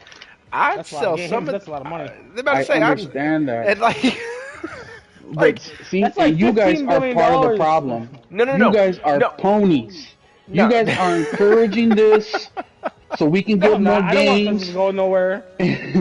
But just look, saying from a I'm not business complaining, standpoint, I'd guys. be like, Well, fuck I am 'em. complaining. But remember, look, I told Thrifty about this the yesterday I think it was where my brother-in-law's not a gamer. He wants to play Alan Wake 2.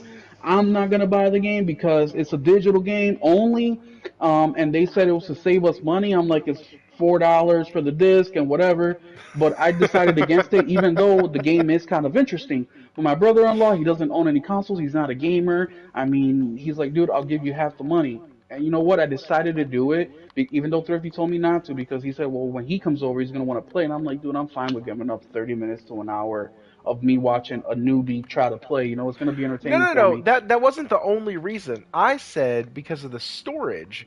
You said he doesn't come into town that often, and so when he does come in, you'll have to re-download that game, and then he'll play it, and then you'll take it back off, and maybe you had to take off something that you were really in the middle of or whatnot. Like I got that was four my four thing. gigs. I got four. Oh, you got I got. four? Yeah, I Oh, don't. Yeah, you don't run out of space. Okay, so no, I don't. real quick. Oh, but before just to finish that last thought, I'll pass it back to you. So this is what I like about the digital stuff, real quick, and this also pertains to Nintendo. I took his 30 bucks. I had another $30 in points that PlayStation Star has given me with all the purchases I have made because I I also shop around, so if I can get the game digitally for 10 bucks and physically the cheapest I can find it is 20, then I'll just buy it physical or digitally. Or there's some games that are digital only, especially a lot of the indies. So I've accrued points, so I basically was able to get this game for free. So remember, it's not just that they're making the 15 bucks, they're enticing us by giving us the free points and free money to giving up our name, our firstborns, and our wives and girlfriends and boyfriends for some of y'all. I cashed in 70 so far. So I've done about 30. But Yeah, this that's is still just this free last few money. months. That's just for It is. playing games. Like I don't have to do It Like is. I anything. said, if I had the 700 games on my account right now, I'd have to buy a new house too. So You guys just skipped over all the dangers and you go over the $14 per game per person and the free money back. That's how they get you. No, no, no. I'm letting you talk. I'm letting you talk because my turn's coming up. So I'm letting you finish, and that was just something that when you're like, it's only $14. Yeah, but if you sell 2.5 million copies of Spider-Man on the first day, 14 times 2.5 million is a shit ton of money, sir. Well, that's Think assuming about that all they're the games that doing are sold all on PlayStation. physical, and they're That's not. like an We extra. Well, just I talked about know, that I physical is a know, minority. And I also, know. what's $100 billion company? What's an extra $5, $10 million to them? It's pennies on the dollar. I mean, for me and you, yes. I mean, fuck, $14. If we can get that times 20, times 30, that's a huge deal. That's half of our money. But for them, it's not even a percent of their money. It's in the Mm. decimal points. So I'm It's gonna bounce non. off of this part real quick, but P&L is a real thing when it comes to business, and you know that. Oh, Like, absolutely. so if you can increase, because what did I talk about the other day? Let's talk about percentages. So if you can increase by 15%, 20% what your return is, um, that's a 20% That's increase more in than revenue. Sony gets on a return Yeah. for profit right now in total. Yes, it is. But They're also, like guys, 12% right now And for so don't I PlayStation as a forget whole. don't forget this real quick. Yes, you're absolutely right. They have to increase the P&L, and I'm not against them making money. I want them to make money because that means that they're making more of the shit that I want. The problem comes in is, okay, that's just one route they're taking. That's not including the loot boxes. That's not including the unfinished games. And the biggest thing of all, even if we take all that stuff away, the game stuff, the dangers they're putting us in, because now they get hacked like they did in 2000 and was it 2012 or something like that, when they, or 2010 or whatever, when PlayStation got hacked, and they just got hacked again recently. It wasn't of important information, it wasn't a lot of it, but now we're in a very dangerous time, technological wise, where this can really hurt us. So yes, we may get that $30 credit so I can buy Alan Wake 2, right? But what is it if they hack PlayStation, the store, they get my credit card number. By the time I realize it, they already spent my, whatever money I had in my bank account. Let's say they spend $1,000. Okay, true, my bank will give it back after a week or two. What if after a week or the two, right? mortgage is due tomorrow or next week? Or what if the baby needs food, or I gotta feed my family, or, it can really get very scary for a lot of us. And the way that and instead of them saying, hey guys, I know that we are, making a lot of money and we're making a little bit easier for you guys, but by the way, our refund process is gonna suck ass. You're gonna have 2 hours on Microsoft or Steam. With PlayStation, you even download the damn thing. There's no way for you to get a refund. So if you don't have access to getting reviews, or you don't even know how, like my cousin, he's a super casual. He doesn't know anything about reviews. He doesn't know anything about Metacritic. He just sees Spider-Man on a billboard somewhere in a TV commercial, or he's watching the ball game and he sees it. He goes buys it, and he finds out that the game is broken, doesn't even work. Well, he can't refund it. You see what I'm saying? With a physical, you have a multitude of options to handle your situation. You're strapped for cash, you need to sell some shit, you cannot sell your digital games. Right now, if something happened to me financially, I can take my Spider-Man 2 copy, take it to GameStop, and I know I'm getting 40 for it. 40. That's a week for me, at least. A So week and a yes, half I of get gas. that, but what we're saying is not should it go away? We're saying is it going away? I'm not saying it should go away either. What I'm saying is, let's change this refund policy. Let's change, and that was my final question to the chat, is what standards should we have? Well, the first one I put down is, I buy a game, I own it. Pretty damn So simple. so Josh just brought up a good point in chat. He said Sony cannot by law tell an Australian citizen that they can't have a refund. So like it's because we live in the US and we get constantly fucked by our own government, and that's where the problem lies. And I see what you're saying. I really do. Because one of the things that I hate is having to be online for games. I think that's the dumbest shit ever. If it's a single player title with no multiplayer anything, then yeah, I don't need to be online for it. But the other thing is I can't tell you a time over the last 10 years that I haven't been online. So like I understand what you're saying. I also, started thinking back and I was like, shit. I bought Hogwarts Digital. I bought Horizon Physical, Final Fantasy 16 Physical, Spider-Man obviously digital. God of War Ragnarok was digital. And so like I'm about 60-40 on the digital side. And that's not And even including all the collector's edition and how we're getting screwed. It's a $4 disc. They can't even include in that. Come on, guys. that I I'm not agree saying you with. guys, but I'm saying like PlayStation guys. No, Like, come that's on, dude. annoying. And That's as where insane. you got Square Enix going, never mind, we'll just give you a 2 disc. Like Yeah, exactly. And look, I understand all the benefits of digital. Like I myself am a digital customer. I do have digital games. Hogwarts is one of them. Not because I wanted it to, but because of the way things worked out between it was supposed to I be my couldn't Christmas find present, that blah shit blah. anywhere. Like But yeah, yeah, me too. So I had to buy it digitally. But the thing that really irks my nerves is one is my one the safety shit. You know how my information is being used. That's number one. Number two is the flexibility of the whole thing. The licenses go down, a hack goes down, PlayStation Network goes down. I cannot play that game. And yes, Thrifty, I've been connected online every day since basically internet came out, except for the rare instances where I'm moving my house or maybe I have internet problems or whatnot. But those are few far in betweens, and like you guys and most people on the chat. And the reason why we're PlayStation gamers is because we love our single player games. A lot of those are offline, but you still can lose out on your game if they close the store. You can lose out on your game if for some reason they cannot um, check the license. And the big one, the big one out of all these is if for any reason they think that they should ban your account, you lost everything. That's out of your so control. You so say something racist, you say something not politically correct, you say something PlayStation doesn't like on the chat, you're screwed. So all that money you invested, you cannot get that back at all. You lost. so here so let me ask I'm let me ask you the question. Do you think physical media is going away? Yes, it will. Okay. So, Nelson, you think it's going away too. I also think it's going away It'll be because niched. Like they'll do maybe like I a already know Xbox is not going to be making physical no more because the Xbox channels have started to push why it's not needed anymore. yeah, So yeah, then yeah. I already know that I already know they got and not just their that, their instructions. games now physical are all DRM. They're every single one of them is DRM. So even their physical shit you cannot play Yeah, but offline. we've known There's not even anything on the DRM disc.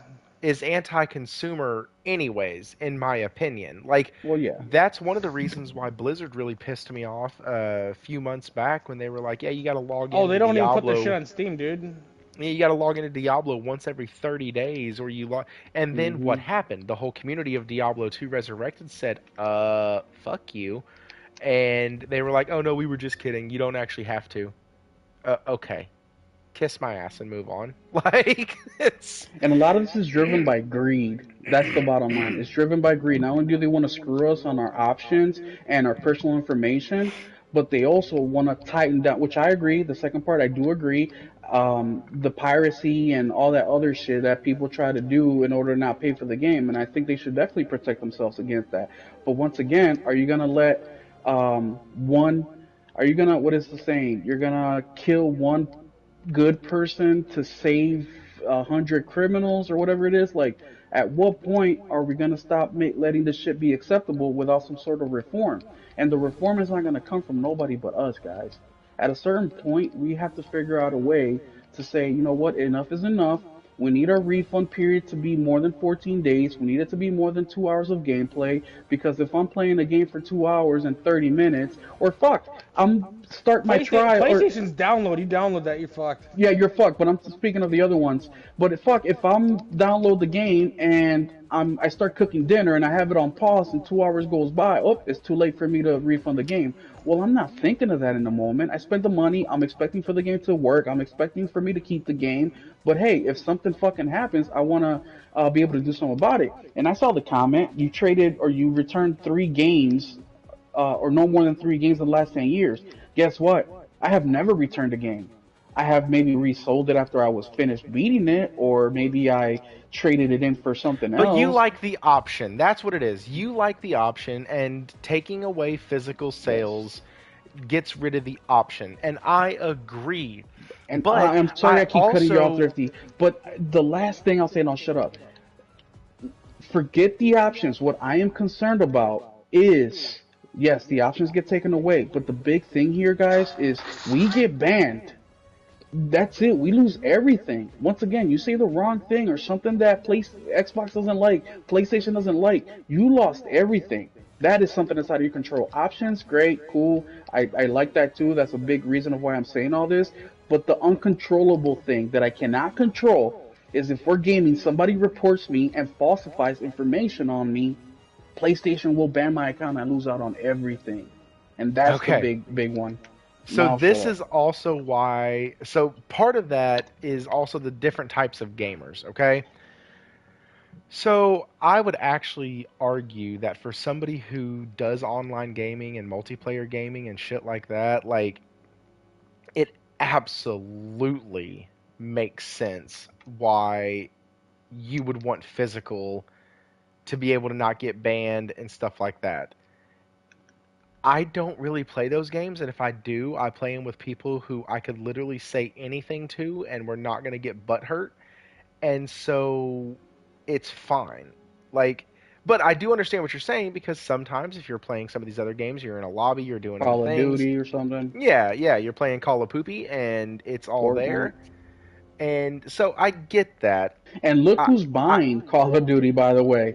And they're the strictest one. I mean, look at, I mean, we can get, I don't want to get into the political stuff, but Microsoft is a big proponent of what you can and can't say in the chats. They've already caught people, they've already banned people, and they're buying, the biggest online game ever, Call of Duty, next to Fortnite.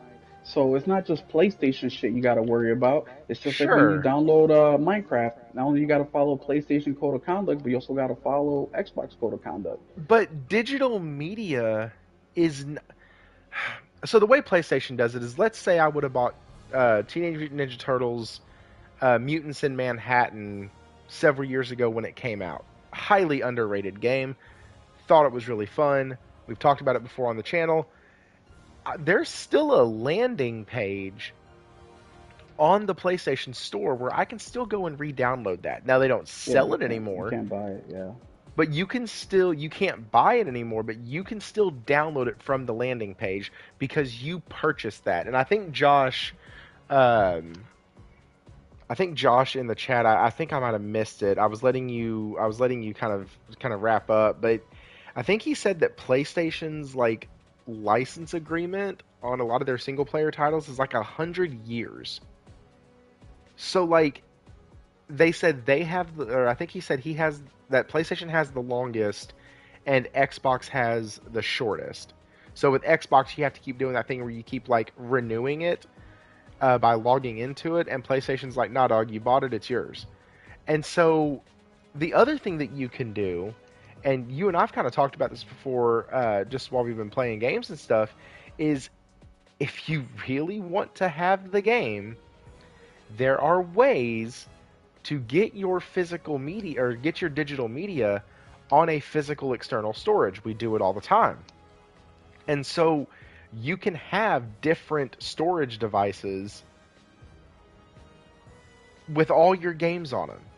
Yeah, but And Thrifty, you yourself told me you have to delete the game and reinstall it, blah blah. Not a lot of people are gonna spend hundreds of dollars, if not match the same cost they spent on the system just on storage.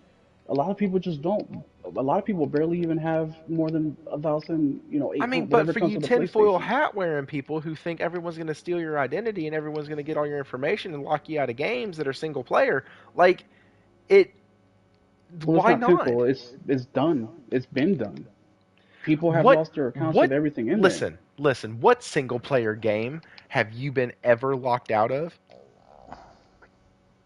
I haven't. But Exactly. just because it hasn't happened to me doesn't mean it hasn't happened. No, no, no. The I can hear y'all using your sticks right now, so I know y'all are fighting and playing Spider-Man 2. I can't play it on my We screen, so I are. hate y'all. Dude, I've been getting my ass whooped since I've been talking, so I can't concentrate. Um, This uh, shit's hard. anyways, gosh dang it. But like It's the tinfoil hat discussion. You No, are on. that's you're Yeah, dismissing. You're already no, I'm dismissing by not saying it's dismissing tinfoil it. hat. I'm not So the dismissing it 14 days, at 2 all. hours is dismissive. PlayStation return policy is tinfoil. No, no, no. But your Being thing, banned and losing everything is tinfoil. yes, that one. That one Dude, and it them getting happened. and the hacking getting your account information. Dude, if It somebody already wants happened. but here's the deal. It happens to every company. If somebody doors and locks on doors are only meant to keep honest people out. If Yeah, but not somebody millions at a really time. if somebody really wants your information, they can grab it from wherever. It's Yes, they not can. hard. No, it's not. But once again, it's not my responsibility. It's PlayStation responsibility. If they're Sure. saying, "Hey, keep, buy games from us. We're gonna keep all your shit safe." Of course, there's a risk. We know that. Okay, I'm willing to So accept that risk. so But do you also, still don't bank with your say, bank?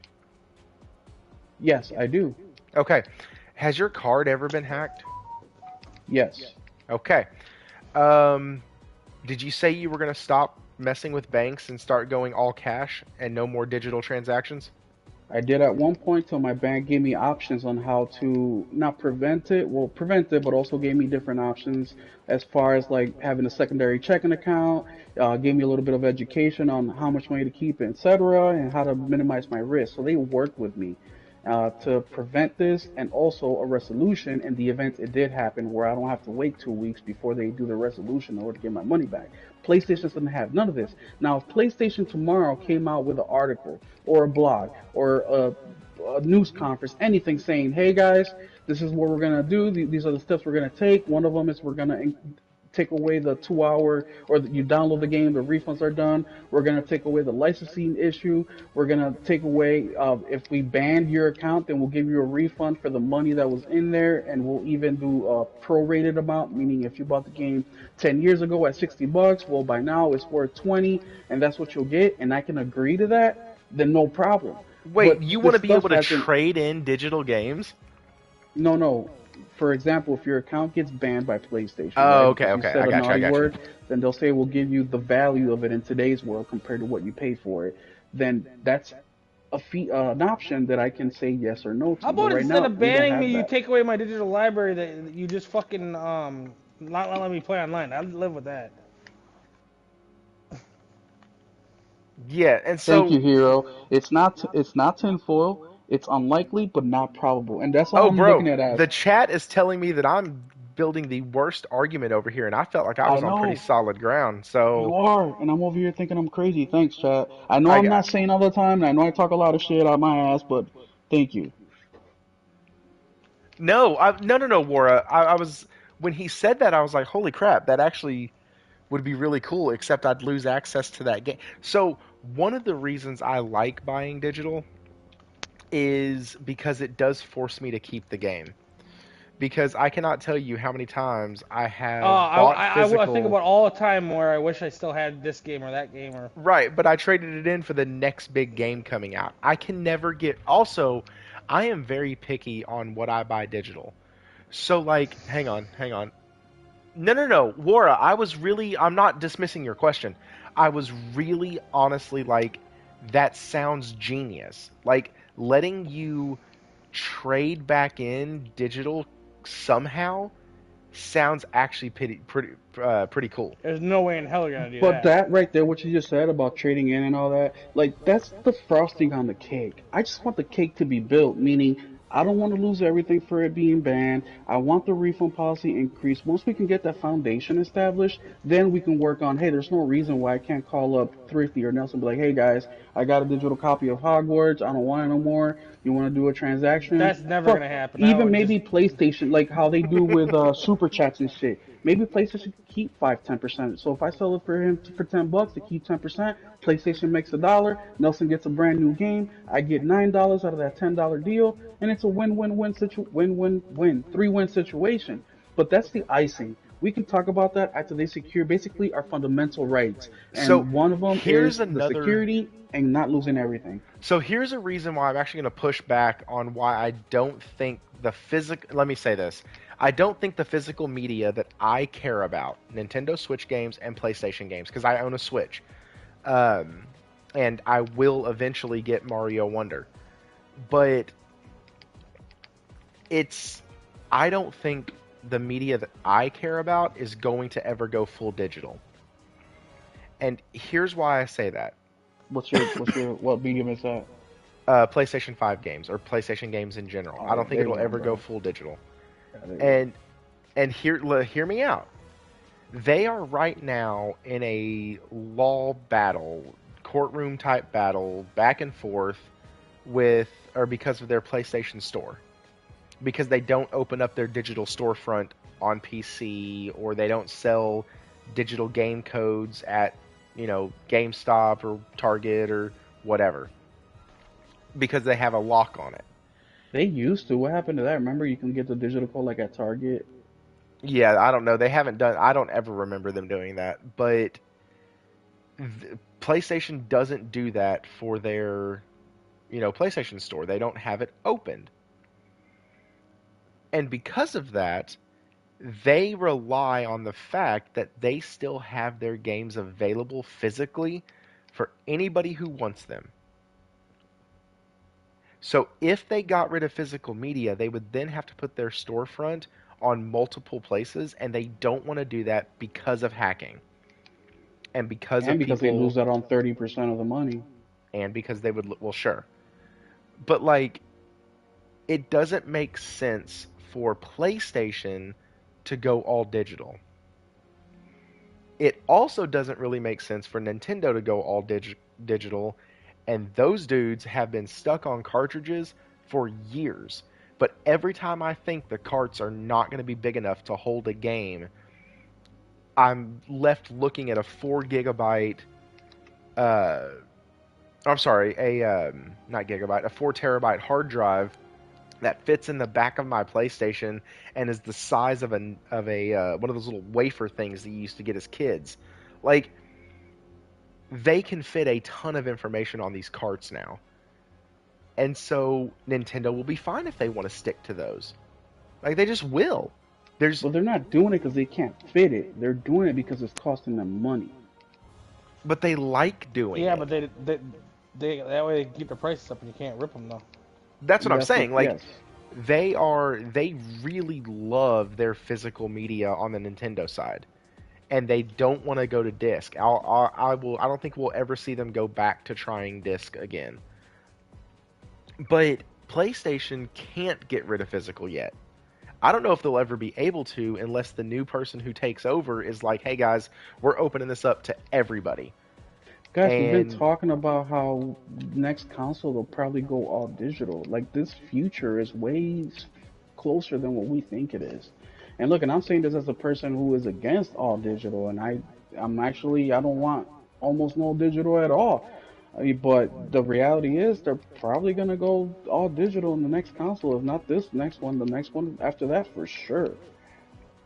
well, so at that point, you're talking about maybe 14, 20 years down the road. And yeah, maybe by then, when we all have like little hologram watches where we just like hold a fake projected controller into our hands that's not even real, it's just a hollow controller, and like all of that, yeah, I could definitely see being all digital then. Hell, I'll just have an implant put into my eyeball to where I can just play the game straight into my brain. Like that's. Oh, okay. So since my argument died at the PS7 brain implant, that's right. Uh, so since my argument failed on that one and everybody's siding with Will, that's fine. I'm gonna I tuck my just tail wanted between to my bring legs it and go up, home. not to make it an argument or a debate thing. I Oh just no. wanted you guys to think about it because the It's not worst about thing, what we want, it's about what's gonna happen. what's going to happen Right. exactly. And I just want you guys It's to like see. it's like being in prison with Bubba. You don't want it to go, you don't want it in your ass, but But you're gonna get it one way or the other. Yeah. chat, do you at least see where I'm coming from that PlayStation at least is secured physical for a while? Like, I don't see it going. Anyways, whatever. Fuck y'all. But look, we have a triple A game that millions upon millions of dollars coming out this Friday that is all digital. Hey, All chat, digital. chat, Even tell Baldur's me Gate is physical in Japan. if you have played Spider-Man 2, Because funny enough, I put this poll up on Twitter and on YouTube, and it's the opposite of each other. So on YouTube, PC's been all digital for a hot folks minute. are saying that Peter's suits are better than Miles's, and on Yeah, towards the end though, it gets a lot better. Hey, yeah, quick but question. on What is GG? I don't. good War, great job, I've good gotten the going. last four. The last Thank four you. I'm fucking suits old. I've gotten from Mile are just absolutely fucking killer, and they've been just shit. I think mouse Well- suits are better, dude. well, now, Especially like on- the shield ones. I like those. on And Twitter- they got the Wait till Puerto you get- Rican flag. On Twitter, they agree with y'all. They say Miles is better and Peter isn't. But on YouTube, these dudes are saying Peter and not Miles. So, Maybe not that far into the game yet, because Miles sucks for a while. oh Quite a shit, while. I got it wrong too. I said good game, or I said good going, and it means good game. Oh, Okay, speaking Thanks, Josh. of Producer Josh. the producer Josh, that's right. Oh, by the way, once again, for those who don't know, the thumbnail that will be used for this is because of Warawana. Also, a lot of the information that we get and like that we share with y'all and that we talk about during the week, we are actually having these discussions in the Discord, and I'm actually going to drop that into the chat. It's free to join. If you are an Xbox apologist, just understand that it is considered the playground. Hell, the three of us on here are PlayStation gamers, and we argue and bicker like nobody's business. So just understand what you're getting into. Have some thick skin. Don't be a wuss. And come on in. Even if you're a filthy, casual Call of Duty bullshit, holy crap, Ric Flair is in AEW. What the... Sorry, I just saw one of the things in the Discord. My bad. But anyways, if you're not thick-skinned, you really need to stay away. But if you are, let me drop this in here, and y'all are more than welcome to join. We have a great time, and we're actually going to get to our last topic of the night, and it's about the thing we love talking about the most. I usually save it to the end because this is usually when I get more people in here. It is PlayStation on fire. This company's on fire. No. Okay, I won't do that again. But this is the fact, okay? The optics for PlayStation right now are starting possibly to look bad. And here's why. They closed down a studio earlier in the year. Naughty Dog got rid of their Q&A team, which that's fine because anyways, let's just go through the list. They got rid of their Q&A team. Jim Ryan announces his retirement. That's fine. He's old. Then you have supposedly from David Jaffe that Connie Booth has left PlayStation, and Angie Smets, who got promoted from Gorilla, has been doing her role since April, which I have a theory about that we'll get into in here in a minute. But then it also comes out that now they have canceled and laid off one of their other studios. And so, like, guys, the optics... Wait, they canceled one? No, laid off. I said canceled, Okay. and I corrected it to laid off. They got rid of another studio. And... Quit saying that if they didn't get rid of them. Well, you said they did. No, they laid off some people. Oh, I'm sorry. They laid off a section of the studio. My bad. And so you have layoffs, you have this, but then out of the other side of the mouth, you have Naughty Dog, Insomniac, Santa Monica, Sucker Punch, and Gorilla all adding people to their rosters. And so, and then you have Spider-Man. Like, this news came out, I think the day after, or the day that Spider-Man announced 2.5 million sales in one day. And the information was stuck behind a paywall for Connie Booth. So, it's very interesting. Jaffe... Anyways, we'll get into that. So, just optics. I'm very big on optics. If you've ever been on this channel, you know that when things start to smell fishy, I usually point them out. Diablo 4 spelled real bad. Starfield, the reviews, the embargoes, the way they started out their marketing, all of that felt wrong. And it turned out to be wrong. The Redfall, that turned out to be wrong. Forspoken felt awkward and felt like they were kind of pushing it out and kind of overhyping this brand new IP, and turned out that the game came out messed up. And so, like, there's things that I have gotten right on this channel because they don't pass what I call the smell test.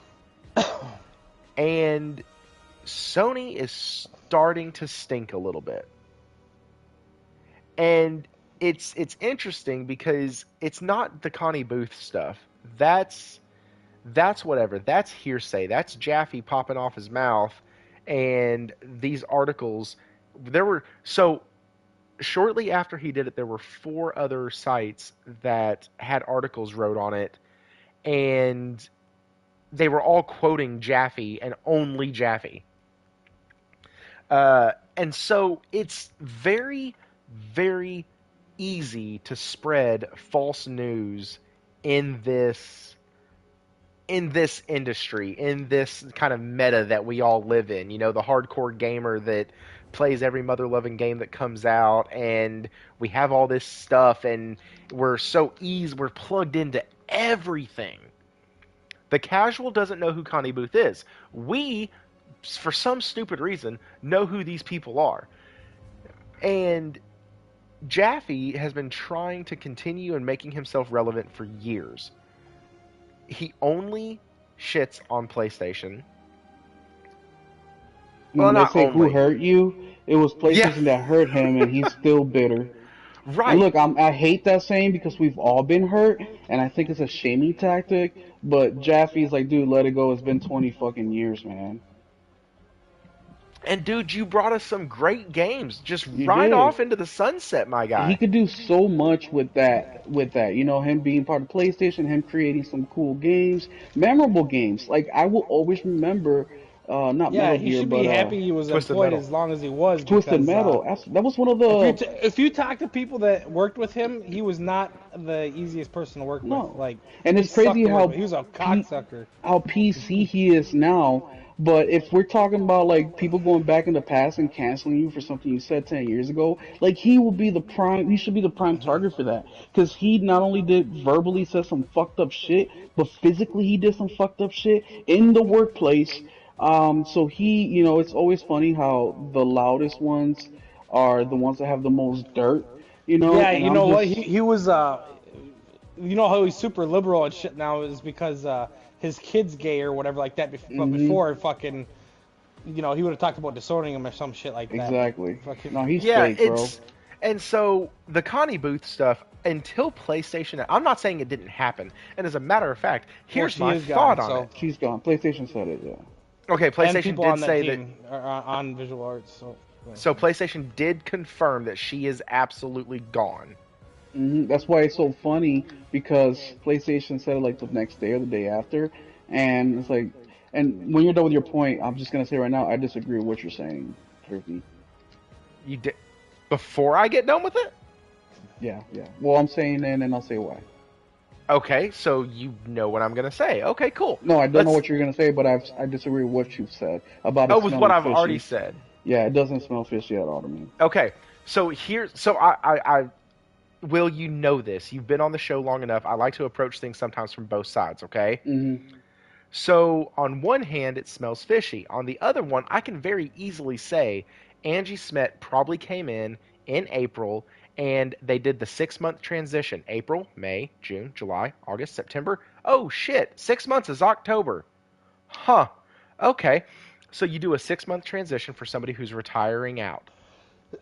That could possibly be, too. That's the exact same thing that Jim Ryan is doing right now. She's been with the company for 34 gosh dang years. 34. Yeah, she's got to be almost 60. 34. Angie Smet, she's up and coming. She's really popular. People love her fucking games. She has a great way, like a great mind for these games. She brought us Horizon. Hell yes. And so, like, yes, and so Josh Ayers just said in the chat, Jim just did it more public, and that's what I think exactly happened. Um, so he wrote, sometimes people don't like working for other folks. And so when somebody leaves, when a high up figure leaves, you might have some sort of, I don't want to call it an allegiance, but some sort of, you know what, I don't want to learn another manager. I've enjoyed this company, but I don't want to work for anybody else other than her, and then they leave. So that could be what happened. And the way the timeline lines up, yeah. And is Angie Smet probably going to be good at this job? Yeah, I think she really will. Uh, but that to me is a non-story. The layoffs, it smells funny until you start looking at the other side. All these other studios are expanding. They won't need as much help from these support studios. So laying off portions of the support studios that probably helped. That's the other thing. Angie may want a new team. That's the other thing. Like, the changing of the guard is not always a bad thing. And so, anyways, you have Angie Smet. She's done all this stuff. She's really good at what she's done. And like I said, I think she's going to do a wonderful job in that role. But then you get into the layoffs. Sorry, I had to kind of reset my thought. You get into the layoffs, and they're laying off like 10 to 20 people each time they've done it. It hasn't been mass layoffs, from what I understand. But they've expanded their other studios by like 150 people. So you don't need as much development help from your helper studios as you did before. You always need that though, so that's a pretty lame excuse because 1,000 people from outside companies that you're hiring anyways do a lot of that stuff too. There's 1,500 people that work. Yes. There's like 1,500 people that worked on frickin' Horizon and God of War and all that shit. There ain't that many people at Santa Monica. There's always work, especially if you're a support studio. Always help. Someone always needs help with something. Yes. Always. And they can hire 10,000 support people. It's not enough. And so think Nelson, about it. There's like 250 people or so that worked on from Gorilla, and 1,500 people are accredited. That's 1,200 people that don't work there. Yes, I'm not saying that those 10 people don't make a big difference. But if you have 1,500 people who worked on a game and 1,200 of them were not a part of the main studio, losing 10 of those 1,200 is less than 1%, my guy. Like, okay, less than 1%. Why do they need to lay them off, though, if they need them? I don't know. Well, it could have been numerous things. It could have been location. It could have been the type of developers there are. I mean, the production. I mean, the quantities. Maybe they were overloaded on certain departments versus others. It could be restructuring. It could be a whole lot of things. But what I do know for sure is that PlayStation, they're known and they do a specific quality in their games. And look, when I first saw this news, I'm sorry, Thrifty, you weren't done. So, I was going to let you talk because you were saying that's kind of the same thing I was going to say. It's not. I think it's all related to production, because we have seen Herman Holst go into a building and say, "Nope, this ain't it. Y'all are done." Because PlayStation don't give a shit. It's about the games.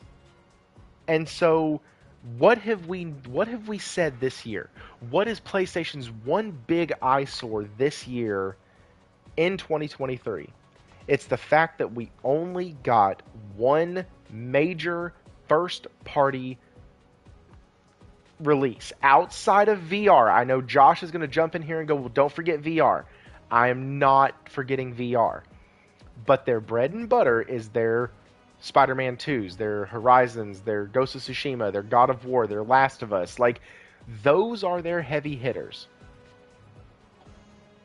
And so what you're looking at is cadence of games. We have so many games that were supposed to come out this year or even at the last quarter of this year that had to be moved. If They you're weren't first party though. There wasn't anything supposed to come out with first party. That's also the problem.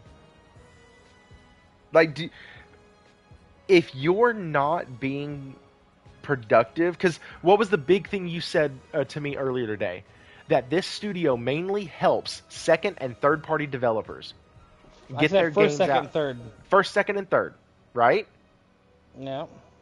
And guys, we don't know if PlayStation is making a move.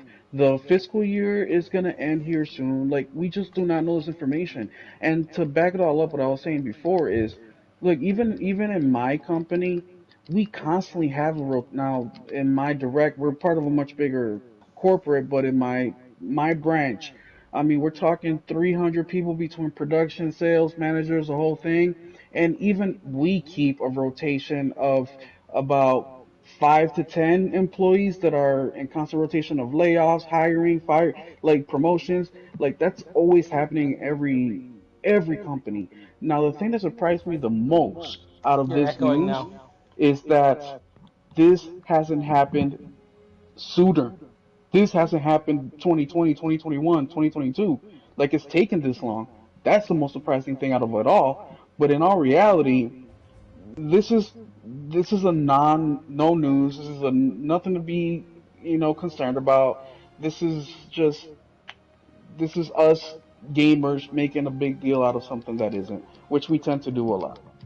I don't think it is. I don't think it's a big deal either. I don't, and I've kind of laid out why. I think that I think it was a production thing. I think eventually it's going to come out that these studios that have been shut down this year, the layoffs that have happened this year, it's very much like, hey, we shut these down because and we laid off these people because our goal is to support our first party studios so they can deliver great games, right? It goes back to the Jim Ryan leaked interviews that I went over in the Thoughts with Thrifty. It goes back to what the goals are of PlayStation to strengthen our developers so they can release great games. Like that's their goal. And so if anybody in the company or the studios aren't doing that or whatnot, then it's that they don't get to stay. And on one hand, it sucks that people lost their job. I'm never going to be supportive of that. My wife just went through losing her job, and that freaking sucks. But from the business side of it, because we have to detach ourselves, from the business side of it, it makes total sense. The way they acquire studios is the same way, because somebody could look at this and go, well, why are they laying off people after they just acquired a studio? Well, this other studio is going to help them strengthen their others and release great games. Like that's their goal. That's the funnel that PlayStation looks through. We've seen that. It's been said, and that's what they do. And so if you look at everything through that lens, this doesn't matter at all. It's almost like Sony came out and said, hey guys, any move that we make, it's because of these two reasons. That's what we weigh every decision on. And so when something like this happens, we shouldn't be too surprised. We should go, oh, okay, got it. So that studio probably wasn't doing their job. Or the needs of the company changed and they don't need them anymore because now their studios are more efficient, or maybe the way Insomniac or Gorilla are going to justify these purchases, or these not these purchases, these new hires, is by outsourcing some stuff. Platinum Games, when Final Fantasy 16 released, about 2 weeks before, we found out that like so many studios had worked on different parts of the game. And Platinum Studios had one of the Icon cinematics, and one of the Icon fights was done by Platinum Games, which was pretty cool because Platinum and Square Enix have a great relationship, and it was awesome. But it wasn't it. So studios like that do that crap all the time. Well, they'll work on a side project or they'll do something like that. And when Zubitech, was it Zuby? It was either Zuby or TCMF, but he released the screenshot of everything that all the studios are working on. And like it was surprising to me how many studios had like a game that wasn't really theirs. Like it was a PlayStation game, but it wasn't theirs. And I found that interesting because it shows that PlayStation's network of studios is set up in such a way that each studio can help out each other, right? We've talked about that many times. Like Xbox has the coalition, but they have to go in and help people like navigate their hardware and shit. PlayStation just has, hey, we are PlayStation. Like you have access to everybody. You want to talk to Insomniac about how the hell they got ray tracing reflections inside of ray traced reflections? Yeah, go talk to them. You can talk to some of our lead designers over there. Oh, really? Yeah, y'all are part of PlayStation Studios now. Like, they share all of their resources. So Yeah, now, JP's right, man. He says that they were laying off folks in the hundreds from Insomniac Games, Gorilla. Like, for example, they just did Spider-Man, so if they were start to lay off people yeah. from Insomniac, then yes, it's like, hey, ring the horn, ring the alarm. But this is, man, this is nothing. No, it's a big nothing burger, but here's the deal. If we don't discuss it on here, if we don't talk about it on here, then the Xbots get to set the narrative. Well, we know that they're not logical. We know that they're emotional. We know that they're like little kids, saying there's ghosts in the house. Like, we listen to them because they're our kids, but we know that we can't take them serious. That's what Xbox are. Not all of them, of course. There's some guys that have been calling out, the Forzas and saying, hey, what happened here and stuff like that. But for the most part, especially in the social media world, a lot of these guys are literally just defending Xbox because it's their preferred console. And it's a sad thing to do because, yes, PlayStation is our preferred console, but we're very quick to call out their bullshit. Fuck, I just spent the last like 15 minutes going over all the shit from PlayStation that I don't like, especially with their digital shit. Like, come on. I also said how, or you said, Thrifty, how the biggest thing that we can hold against PlayStation is how Spider-Man is the only game this year, that's a first party big release. Absolutely. Where the hell are all these other developers? Right. Somebody was saying in the chat earlier, Ryan was saying that Sucker Punch needs to go ahead and start talking because people are forgetting about Ghost of Tsushima. One, I agree with the first part of that statement. Two, I completely disagree with the second because there's not a damn week that goes by almost No. somebody doesn't bring up Ghost of Tsushima. And they're gonna start. They're gonna start soon. Next 6 months, we'll hear something about them. Because remember, Ghost of Tsushima was just 3 years ago, guys. Can I Yeah, tell you not to what mention they did DLC and they did the Legends add-on for free too. Yeah. So Yes, and and they didn't really. the PS5 one. The well, you're right, Nelson. You hit it. Can I just say, it hasn't even been 2 years. That DLC was not small either. It was the way their No. studios work together, I wouldn't be surprised if, because that game was so well done visually and graphically, I would not be surprised if they wanted to wait to see how all the ray tracing technology that Insomniac was able to implement, see how all of it worked. Which we know they do. They work with each other all the time. I know. So, and I'm sorry, Thrifty. And remember, or I'm sorry, you didn't see this, but you call me Wooly, dude. With this Wired interview from the director of Spider-Man 2, he talked about the engine, and he talked about why they're able to produce. Because last podcast we were talking about, is it AI that's doing this shit? No, he said that a big portion of their efforts goes into their engine. And the fact that they had Sony there helping them with Sony has them, 9 engines too that they have proprietary. and 9? these engines they let other 9, yes. and they let Damn. other people use them as well. That's how good their shit is. yeah, like, so that's what I'm saying. Like, you can. So when Final Fantasy released, leading up to that, Creative Kofi and I, guys, if y'all are into Japanese games, follow Creative Kofi on Twitter.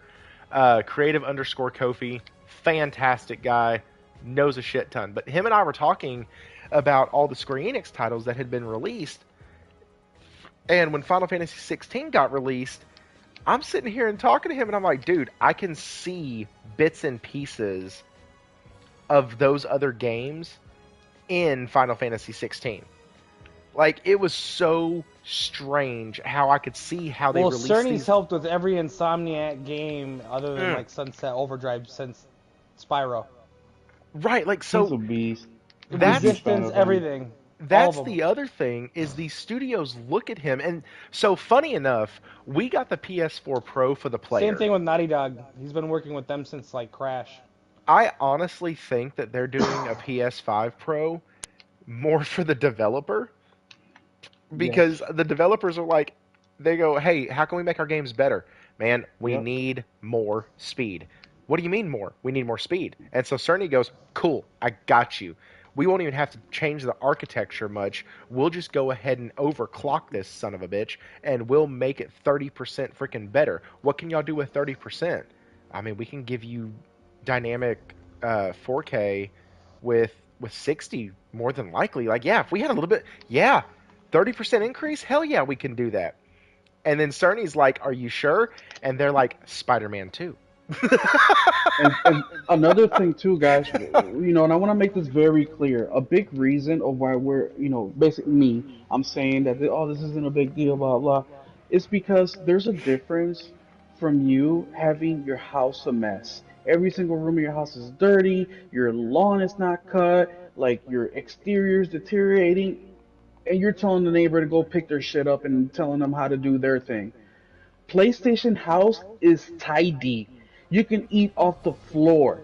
So now when they start to move to the external issues, it's not a problem at all because their foundation is set. I mean, they have one of the best. I mean, Cerny, he's going to go down in History Hall of Fame for what he's done in the industry, moving it forward. And because He's of already that, in the Hall of Fame. you're right, he is. But he'll be known as the GOAT, as the legend, because he's, you know, look at Spider-Man 2 and the things they're able to do, technological wise. Other platforms aren't there, Microsoft. They're not there. Their house is so dirty. They're not reaching bonuses. They're not hitting the numbers. Their sales Social are services ass. keeps coming to the house to check on the kids. Check on the damn kids. In the meantime, they're trying to adopt more kids. It's like, dude, handle your shit at home first. What up, Get some Tool planning. Man? Welcome, welcome, welcome. You've entered the playground. Sorry. Yeah, bro, they need to focus on what gaming's all about. Games. Literally, it's in the name. Focus on creating ideas. Focus on getting some writers that are competent. Focus on getting the engineers, art directors. Focus on that shit and watch the rest take care of itself, man. If you take care of your customers will take care of you. If you take care of your customers, other customers from other places will take a look and say, hey, they treat their people pretty good. They have some pretty good products. Let me try it out. So yes, I may not throw my Xbox away or my PlayStation away and get an Xbox, but I might add an Xbox. And if they keep me Right? like that, I've been trying to keep an pick one up for a Xbox. while, but they can't give me a reason to do it. Exactly. I was gonna buy one on day one, but because they were sold out or whatever, it was the best fucking thing that could possibly happen because I was like, seeing what's going on, I'm like, all these games I thought I wanted to play aren't going to be here till next gen. Dude, and they've been advertising, you Or know, they all these come games out for and 2 I was like, years. oh, I was kind of interested in that game. That comes out, and it's a pile of shit. Dude, 2 That years happens they've more been than talking anything. about Perfect Dark and all this shit, bro. Dude, 4 Hellblade. years, fucking Hellblade, 4 years ago. Oh my goodness. Fable, How they could they get teased that away like with 2 this years shit? ago. They still don't have any gameplay. And look at So us, and we're bitching at Sucker Punch for a game they released 3 years ago, and 2 years ago they did a DLC. Bro, listen.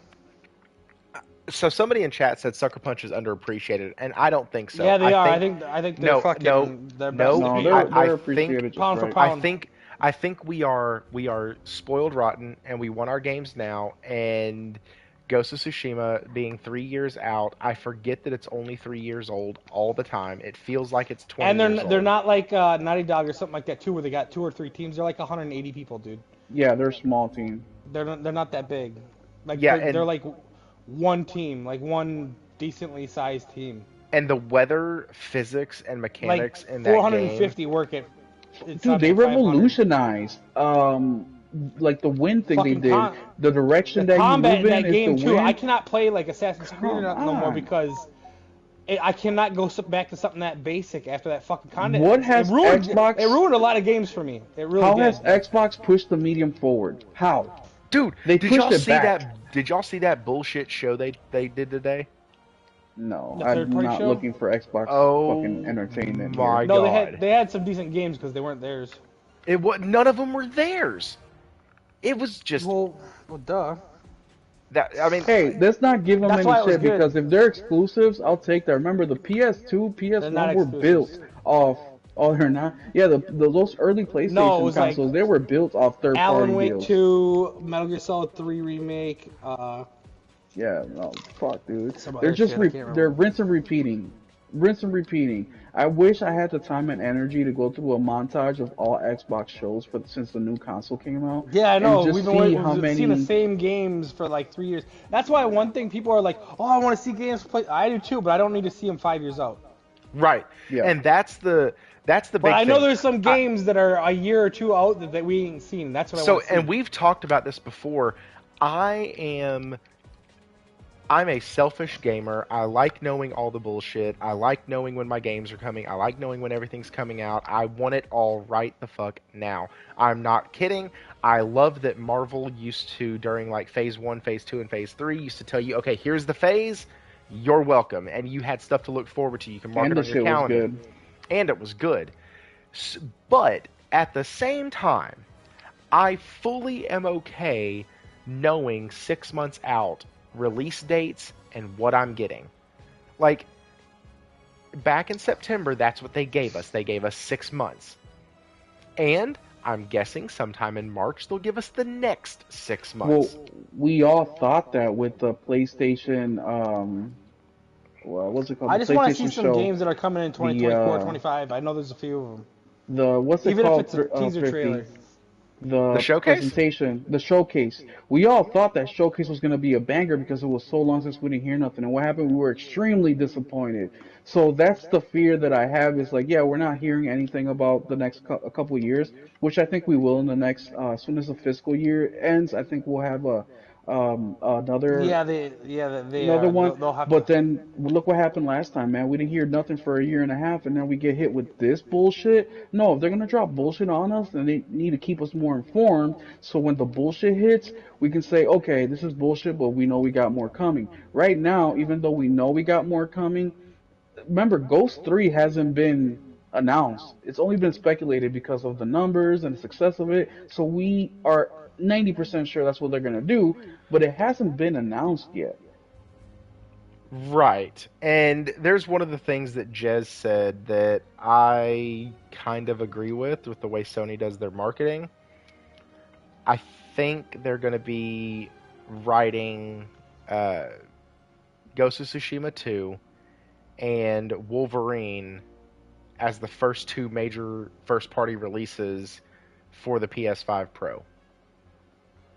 Whatever, I don't care. I'm just, but you know, folks in the chat are mentioning. Oh, you'll have Ben too, whatever Ben's making, because they're making it in Decimate. banned. We haven't heard from them in what, 6 years now? No. When did Days Gone come out? It's only been It's 4. been four. It's been 4, but 19 was they- when Days Gone came out.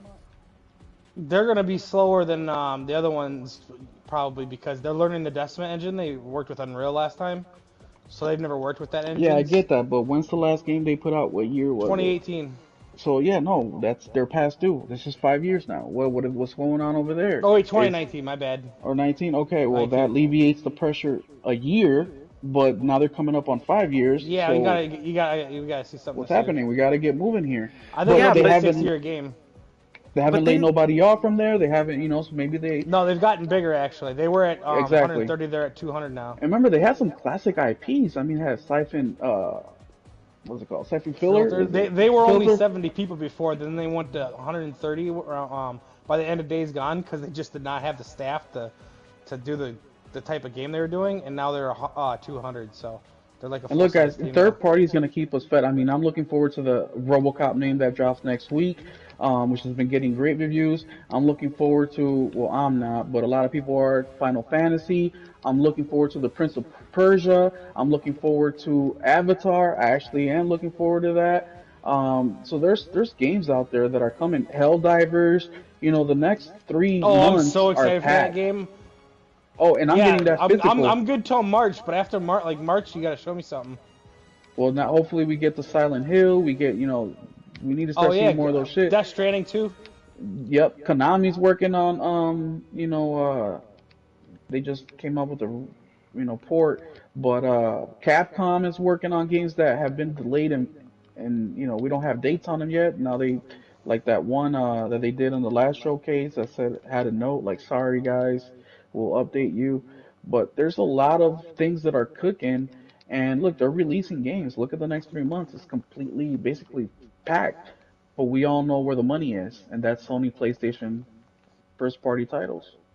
And that's what the whole industry is waiting on. It's not just us.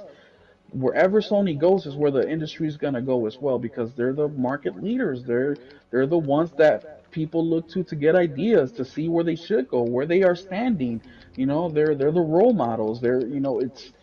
It's crazy how much responsibility PlayStation has, and it's crazy that PlayStation comes out with a 91, 92 rated game, and people say it's not good enough, it's too short, it's all this and all that. Where Dude, if this game any, is long as fuck. Like, if you do everything in the game, which I don't know dude, why I'm you wouldn't. almost up to 40 hours, and I'm in the Yeah, final missions. I'm at, well, probably actual playtime, like 45, 50 hours. That's a long game. 'Cause think about you fucking, you're flying, dude. Like, think if this was Starfield. Those would take 400 hours to complete.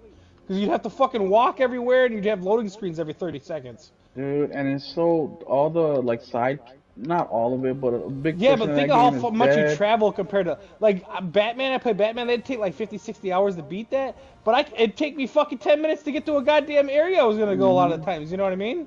Yeah, no, here you fly, dude, across the map. Even if you just swing and don't use the That's fucking what I'm wings. saying. It's hard to come up with content like that because you go from one thing to, like, my fight time. If you took all the Batman games I played together, like the first four, I played more fighting time in this game because it's just boom, right now, boom, just boom. You know what I mean? Just fucking, it's constant. Mm. Yeah, no, they're ridiculous with this shit, bro. It's So, just once insane. again, it was a non story, but unlike the other news outlets, if you want to call them that, they will report on stuff that's a non story and they'll blow it out of proportion and they'll say all the bullshit and then they'll just leave it at that. We bring it full circle here, guys. Just like a merry-go-round, we bring it full circle.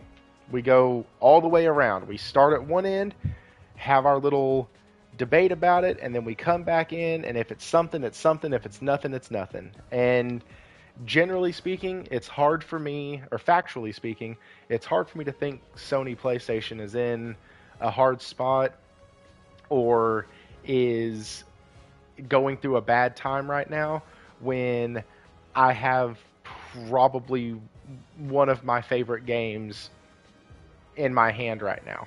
Like it's it's really hard for me to push the panic button. But guys, it's going to be over for tonight. We ran a little bit over. They are just too quiet. Yeah, I know. It's always the quiet one in the corner you got to worry about. Um, but we are going to go ahead and call it tonight. Nelson, thanks for letting me kind of be your send-off show. You will no longer be able to make any of these because, well, you are a jackass. No, because No, my shift. I'll be at work during this time, so. but I know. But where can folks find you? Well, I'll probably be on Wise's show more often because I'll have Fridays off. Um, so we'll see how much I can tolerate it. They got KY Jelly coming on. He's an idiot. If you don't know who that is, it's KY Bob. He's a Yeah. fucking moron. Every time I've listened to him, I've just been like, oh my god, these people cannot be this stupid. Anyways, should be an interesting show if I can tolerate the entire show. He's the one, by the way, fighting gravity. He's that guy. He's not smart. Um, yeah, the PlayStation fighting gravity. That's where that came from. Oh no! Yeah, baby. Is he like going to be Gonna a be full timer, or is he? no, he's a guest. Oh I God. don't think anybody would subscribe if he was full time. Anyways, KY Jelly on Wise Old Gamers podcast. Nelson Gaming 12 on Twitter. Nelson Gaming 12 on PlayStation. Fucking don't worry about Xbox. You'll never see me there, anyways. Unless I'm playing a Xbox OG game or something. Yeah, Twitter's the best way to find me. Look for the Awesome, memes. awesome. Follow the memes. Yes, just follow the memes. That'll get you to his page, I promise. Will, what about you, my friend? Follow Nelson, guys, the best memer that I know on Twitter. Also follow the Discord. Go hop on there. We have great conversations all day about gaming and gaming news. So you can follow me on there. Also Will777JP on Twitter, Will777JP on PlayStation. That's where you can reach me at. Awesome. Guys, that is going to be the end of the show. It's the end of the show, and we know it. See, I don't have a cool soundboard, so I have to do all of it myself. This is what y'all get treated to. Y'all have a wonderful night. Enjoy whatever game you're playing, and we will see you next week. And as always, stay